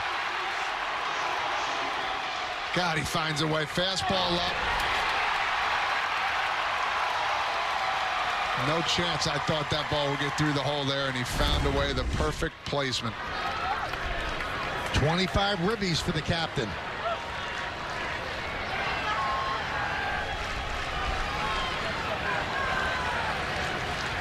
Infield still in. Wells takes a strike.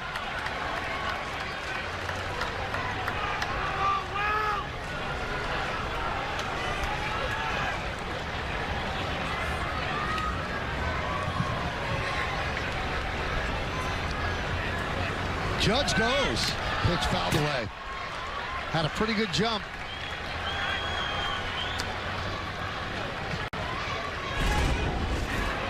Yes, he did. That walking lead. He would have cruised right in there.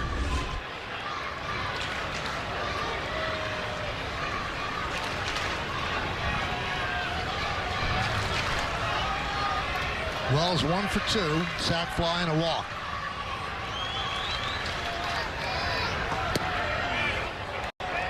One and 2. Still nobody out.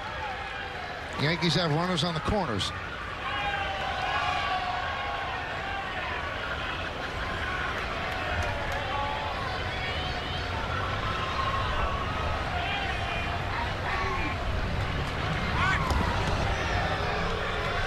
Chasing Judge back.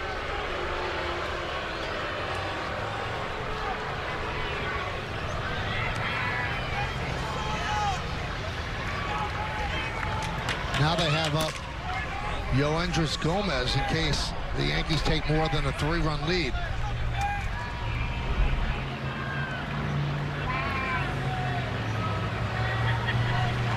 Runner goes. Throw to second. Not in time. Stolen base for Judge as Wells strikes out.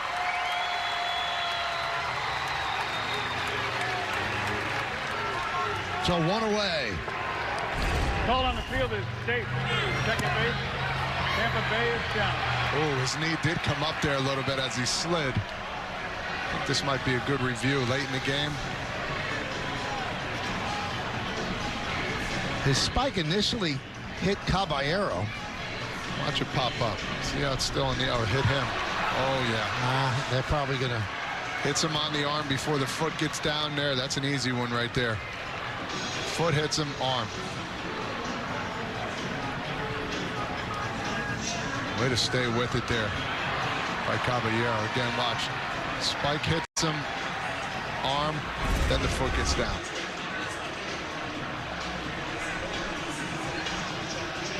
So the call is under review. If it's overturned, it's a strike him out, throw him out, double play. After review, the call on the field is overturned. Runner is out. Tampa Bay retains their challenge. So caught stealing 2-6. Now 2 outs, runner at third base. So hard, you know that rule of blocking the bag. I don't think he was blocking. I think he slid right into his leg, which was not anywhere near the bag. You got, when you're that big and your leg is that long, it's really hard to keep it down. Spike gets caught, then hits his leg. Infield backs up with 2 outs for Goldschmidt.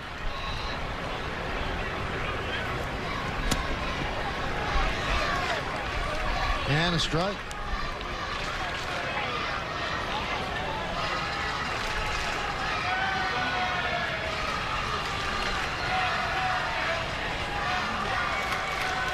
One run in. Finding out that x-rays on Ben Rice's elbow have come back negative. So that's good news. And the count 0-2 on Goldschmidt. Goldschmidt's 0 for 3 with a walk. Got a ribby out there at third.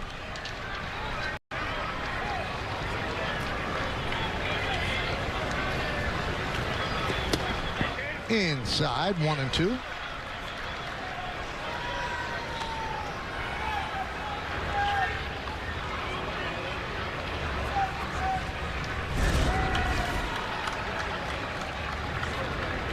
Take a look at this one. Let you see, there's a couple of those this inning. That ball had the whole plate there. 1-2. Chop slowly toward third. It's a base hit and an RBI as Reyes scores, and the Yankees are up 8-4.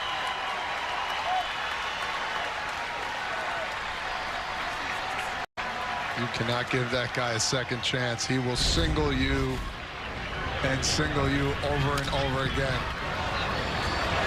Got it off the end. Nice play over there by Caminero, but just a little too late. It's another big run. Look at him hustle down there. Still got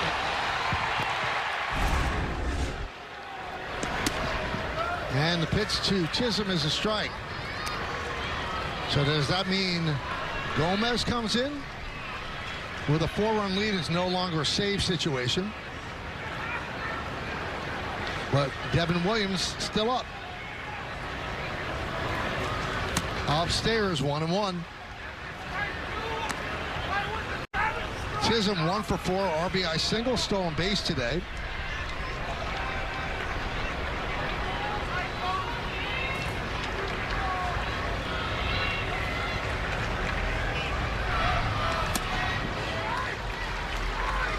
Two and one.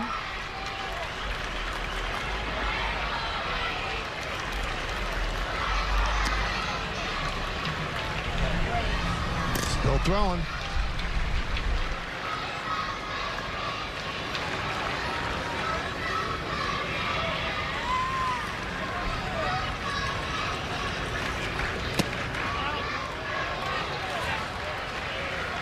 That one just misses again. 3-1. Yeah, you like to see Jazz right here. Be ready for the pitch he wants. Usually a fastball count here and try and drive one. Another pretty good pitch. Fairbanks doesn't seem angry at these calls, and we're not hearing it from the Rays bench either.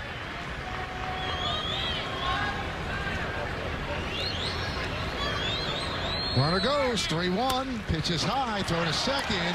It's a stolen base for Goldschmidt. Well, it was ball 4 anyway, so no need for the throw by Rortvedt. And that is going to do it for Fairbanks. He's thrown 29 pitches in a non-save situation. Kevin Cash will take the ball. So the Yankees have played it 2. They're looking for more. They go to the pen.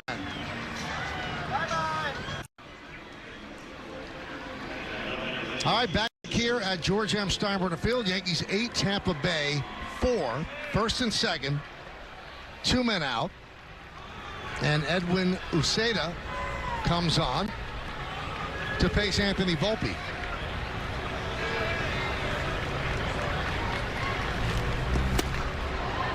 Swing and a miss. Volpe last time up, single to left field. You see Uceda's numbers. This will be his 9th game.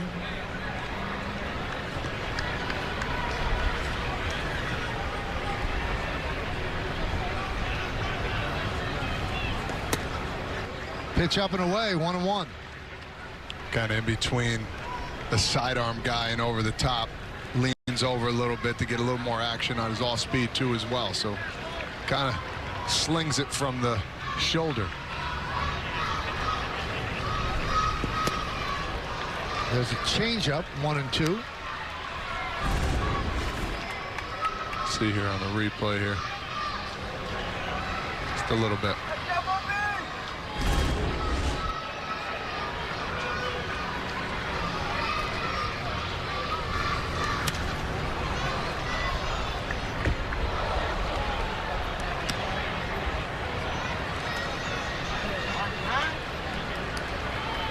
They're both up. Mike Harkey stands between Gomez and Williams.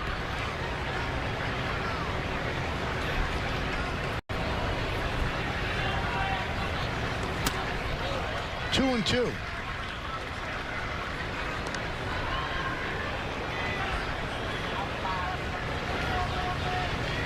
Goldschmidt's at second. Chisholm is at first. Swing and a miss. Volpe down on strikes. But the Yankees get 2 big runs. They leave 2, and it'll be Devin Williams coming on.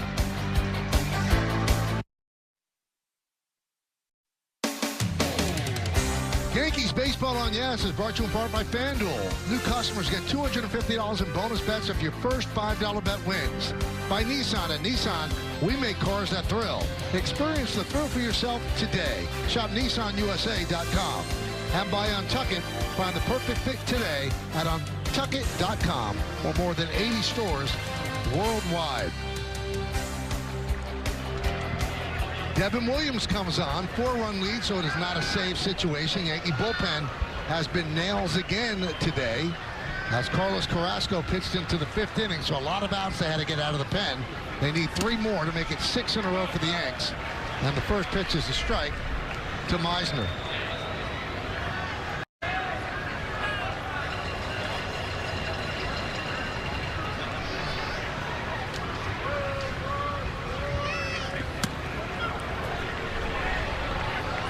One and one.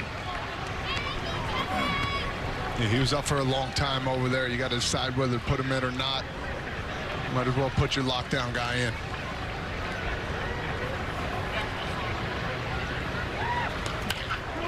Grounded to Goldschmidt. Tough hop, but he stays with it. Takes it himself. 1 down. Well, fans, after the final, I'll get highlights, analysis, clubhouse interviews. We'll hear from Aaron Boone on the manager's report. It's all coming up on the W.B. Mason Yankees postgame. There's tomorrow's starter, Max Fried. He has been pitching very, very well. Yankees are hoping that he'll go for a 4-game sweep. Here's Junior Caballero.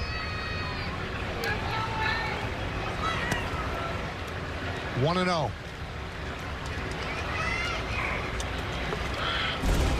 Tomorrow it's going to be Fried against Ryan Pepio. Coverage on Easter Sunday, 12:30 on Yes. Game time about 1:30. And a strike, 1-1.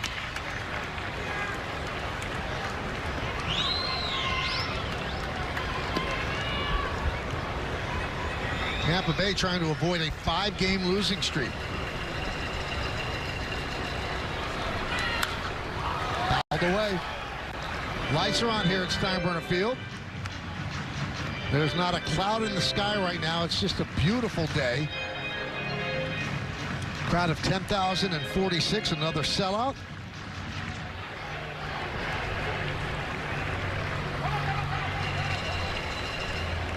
You know, a lot of relievers, closers especially, coming in knowing it's not a safe situation. Sometimes it's good, sometimes it's bad. It changes their mindset, and you know, are they willing to do it? And I know Devin Williams definitely is, so it's an opportunity for him to come in and kind of work on some pitches as well, especially up 4 runs. 1-2. Chop toward third. Cabrera. A long throw, and it's over the head of Goldschmidt. And that allows Caballero to reach, and the ball went into the stands, I believe, so he'll go to second. Here's a play at third base, too. You see the big hop, you come really quick, so he had to hurry up because of the speed. Ball just sailed on him. It's one of those, when you see that big hop, go get it as quick as possible. It's hitting that dirt, and it's kind of staying down a little bit, so just one of those plays. It's do or die, and just ball got away. Wonder if they'll give him a hit and an error or just a straight error. We're waiting on that. So here's Rortvedt. 1-0. Rortvedt a 2-run single in the 4th inning. He's 1 for 3. And it's a straight E5. Oh, it is a single in the E5. Okay.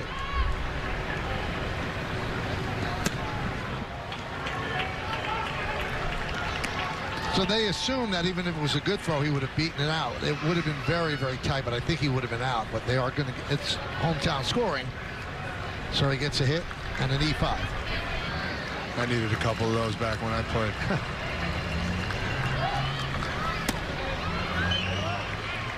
I'll tell you what, just doing games all around the country, I think in New York, they're not scored that way for the most part. I think in other places they are. They're scored fairly, yeah. And you know, you see a lot more of those kind of hits. I mean, to me, I think that's an out if he throws it right. 2-1. 3-1 on Rortvedt. I mean, you got to look at it like this. I'm Devin Williams.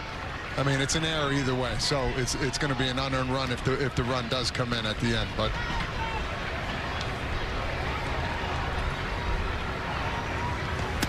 and Rortvedt works a walk. Well, if there's a home run, that's an earned run because the E5 just moves him to second. So he's not thrilled. No, then you would have to have a conversation afterwards, for sure.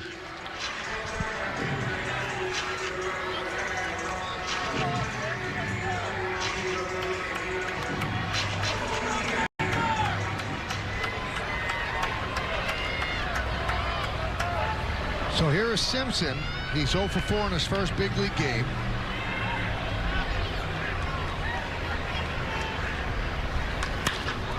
That is sliced to left field. On the run is Bellinger. And it is a fair ball that bounces into the stands. And that is the first base hit for Simpson, and his dad is absolutely thrilled. It brings in a run, and it's 8-5. Yeah, they talk about him having no power. Look at the family, how excited they are. That is so cool. One memory they will never forget. They talk about him having no power. This ball one-hopped the wall over in left field. Ready for the fastball. He's watching. He's saying, stay fair. And they got the wheels turning again here.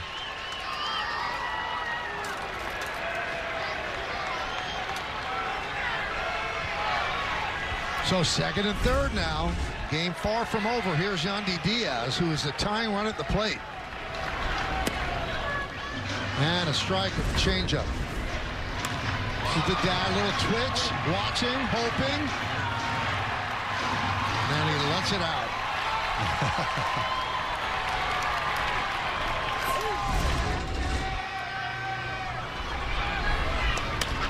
Slow roller going to be a tough play. Volpe. Not in time. Run scores. So an infield single for Diaz. And now the Yankees lead by 2, 8-6.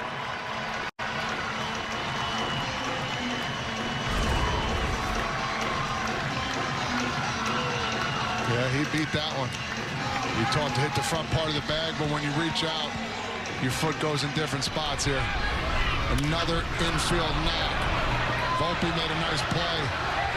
The ball's dying here. Once it hits that grass closer to the dirt, the ball seems to die a lot more. Or slow down, I should say.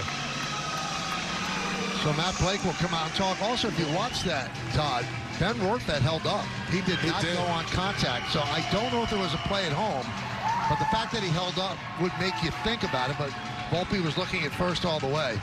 Yeah, and that's a spot where he might thought the pitcher was going to get the ball, so he was in between. But Simpson was on his horse, so he had to get going. He kind of wished Volpe came through that ball with his momentum going towards first base. But, you know, tough read either way. So Walls is going to pinch run, and that's significant because that's the tying run. So an extra base hit. Walls is carrying that from first base. So the meeting breaks up. Now it's Brandon Lau at the plate. Still one out. First and third.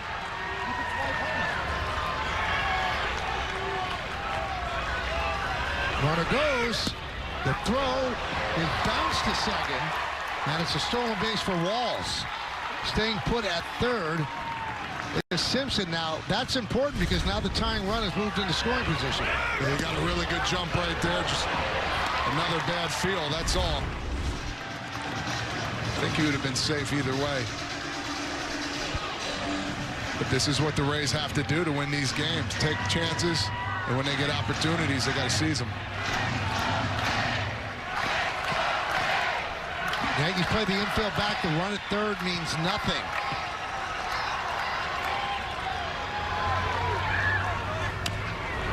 One and one. Now I'm wondering, watching Wells throw that ball, was he throwing it to Williams and Williams didn't know? Because that ball on a fly hit the pitcher's mound. It was more than underthrown. Yeah, and maybe that's the in-between part. So it hit the mound. Maybe he's trying to throw it through the pitcher. It's a rarity. You don't see that too often in the big leagues. 1-1. The fastball for a strike. And here's Wells as well. Yeah, he's ducking to get out of the way there. He wasn't anywhere near that. 1-2 on Lau. Second and third, one out. And that one is looped into left center field. That's going to tie the game. The Rays have scored 4 in the bottom of the 9th inning against Devin Williams to tie the game at 8.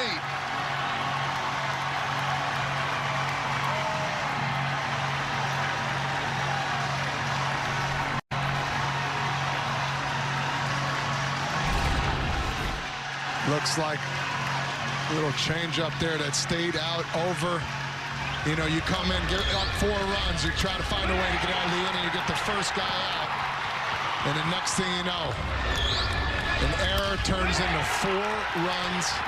It's got to be frustrating here for Devin Williams. And here's the dangerous Junior Caminero. And a strike.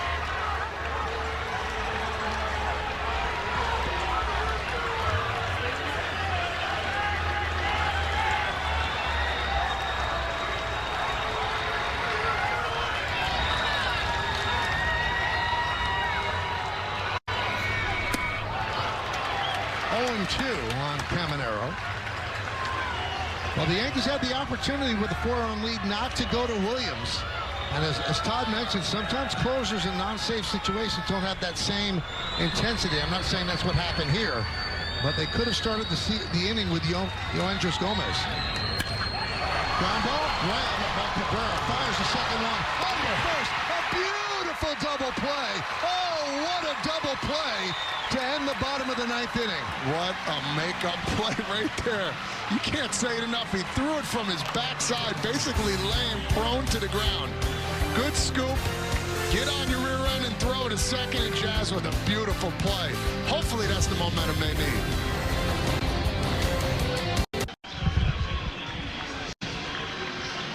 Well, we have free baseball here. But what a way to end the bottom of the 9th inning, Todd. I mean, that's such a hard play. You make the play, you think about getting on your feet, but he had no time, and to throw a strike to second base. You know how strong you have to be to do that and how prepared you have to be. Well, Volpe is the Manfred man at second base as Grisham swings and misses against Uceda. It's 8-8. Yankees had this one in the bag. But 4 runs by the Rays. We have extra innings. 0-2.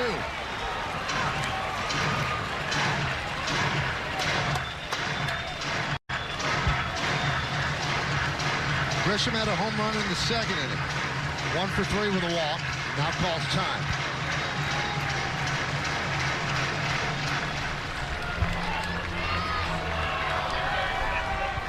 Uceda is the 6th pitcher out of the bullpen for Tampa Bay. The Yankees have used 4.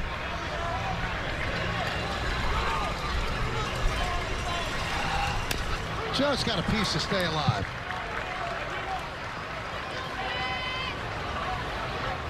Yankee bullpen, Yoendris Gomez. I still don't think they want to use Hill and Yarbrough. And I guess Cruz is a possibility, but looks like Gomez is next.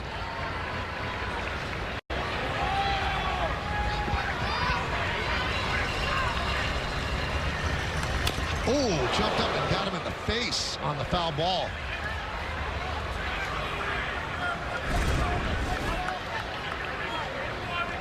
Ooh. Oh, yeah, right in the chin. Oh. We've seen guys get hit in the leg, the ankle, the foot.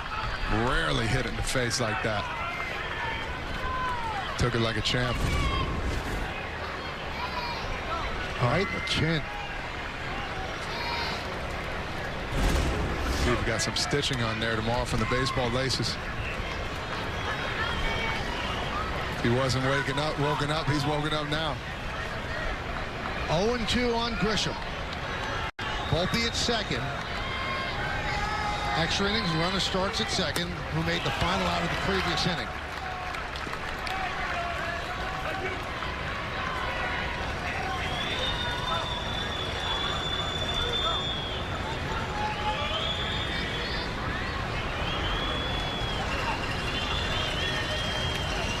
The 1-2.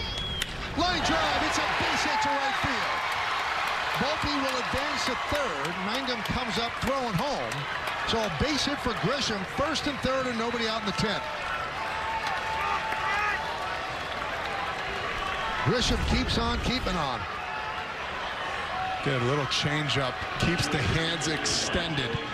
Stayed back. Bent down perfectly there.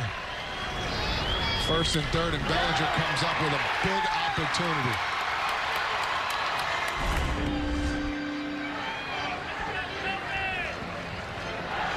And you get another mound visit in extra innings because they had used up all of their visits. Now Snyder comes out to talk to Uceda.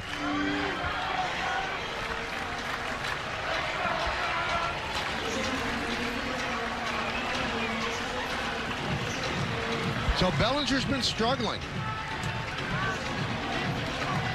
Will he come through here? Home plate umpire Scott Barry trying to break up the mound visit.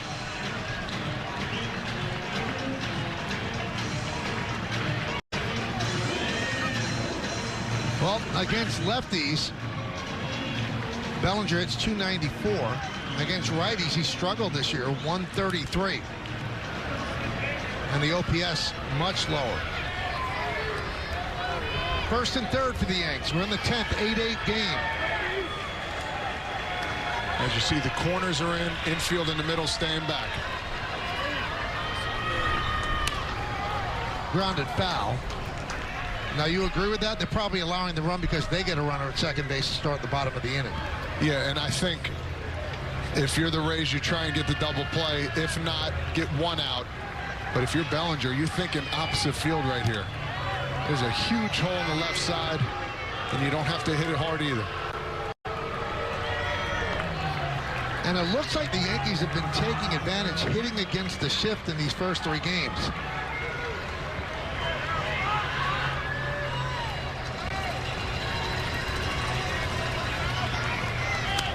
Now, I'm not sure that's by design, but it certainly has occurred that they have squeezed balls through the vacated hole. Yes, and that swing right there by Bellinger, that's the one he wanted back. He got a fastball, center cut, just underneath. Bellinger took over and left for Dominguez. And now when he spoils on the changeup.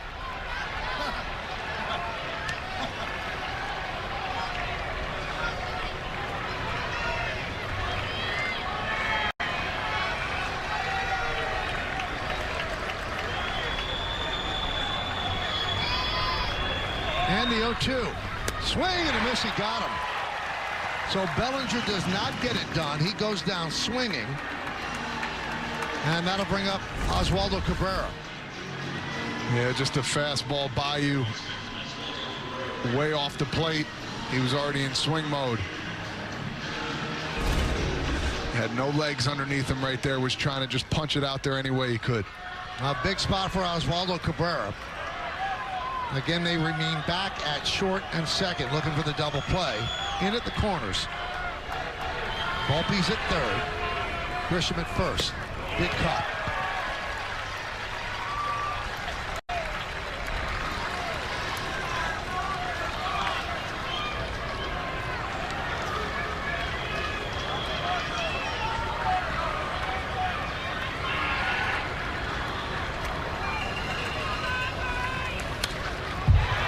Two.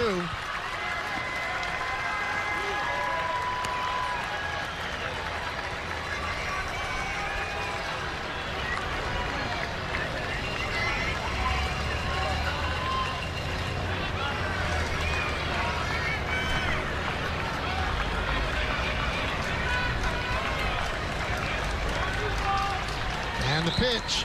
Swing and a miss. He struck him out. Uceda strikes out Bellinger and Cabrera, and now there are two outs. Again, high fastball. They had a couple pitches to hit there. Just by you.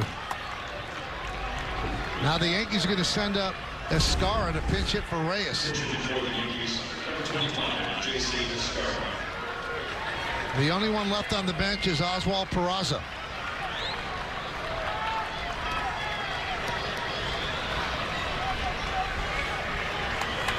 The only extra inning game for the Yankees, April 6th in Pittsburgh. That was a loss in 10 innings.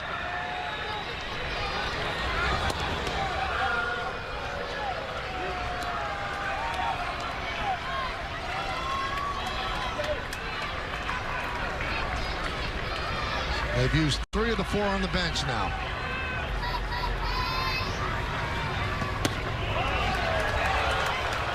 Takes a change, 1-0.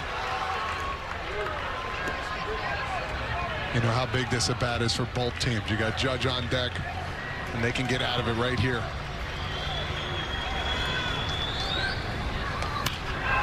High fly ball, right field. Mangum puts it away, and Uceda works out of trouble. Yankees strand 2. We go to the bottom of the 10th.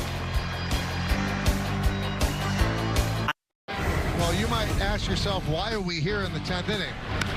Well, here's why. With 1 out, Caballero will go to second.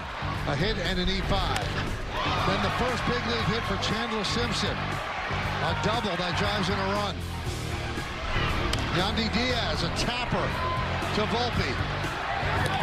Infield hit and an RBI. And then Brandon Lau with runners on second and third dunks one into left center field. They avoided further damage. This great play by Cabrera.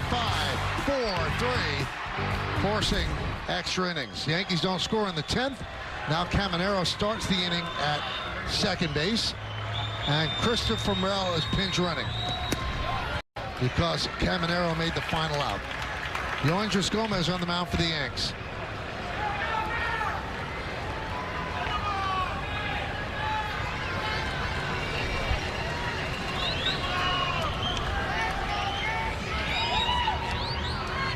And the 0-1 to Aranda. Outside, 1-1. Aranda 0 for 4. Struck out his last time up against Weaver.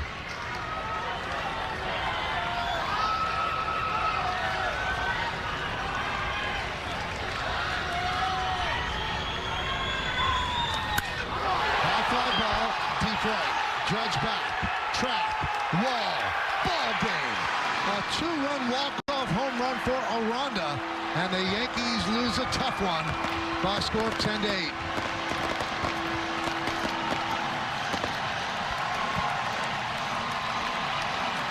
.104 off the bat.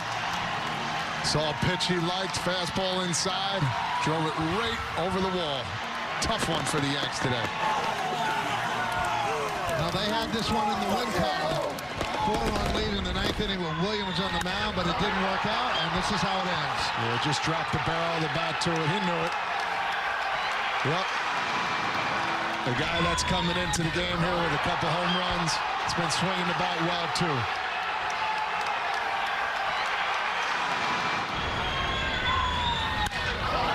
Now the Yankees have their 5-game winning streak snapped, and the Rays have their 4-game losing streak snapped in dramatic fashion. So the walk-off 2-run home run by Aranda. Rays win 10-8-10. Now let's take a look at the Cadillac drive of the game. Here it is, Aranda finally getting a pitch to drive. Right when he hit it, he knew it was out. Gomez throws a fastball in. And if you're a lefty, that's the spot you're looking for all day. One of the mistakes they made, extra innings, it's very hard to do, but that's one of a big home run for him. 10-11-0 for the Rays, 8-10-1 for the Yankees. It took 3 hours and 22 minutes. Uceda gets the win. Gomez takes the loss. Devin Williams, 4 runs allowed in the 9th, allowed the Rays to tie it, and Aranda with the walk-off home run. Coming up on the YES Network, stay tuned for the WBA postgame show with Bob Lorenz and John Flaherty. Special thanks to producer Troy Benjamin, director Michael Cooney, Mike Webb, and the executive producer is Jared Ames Boschnack. Join us again tomorrow as the Yankees wrap up the series against the Rays at George M. Steinbrenner Field in Tampa. Coverage begins at 12:30 on YES, with first pitch coming shortly after 1:30.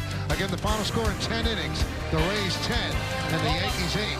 For Todd Frazier and Meredith Marakovitz, I'm Michael K. saying see ya from George M. Steinbrenner Field in Tampa, Florida.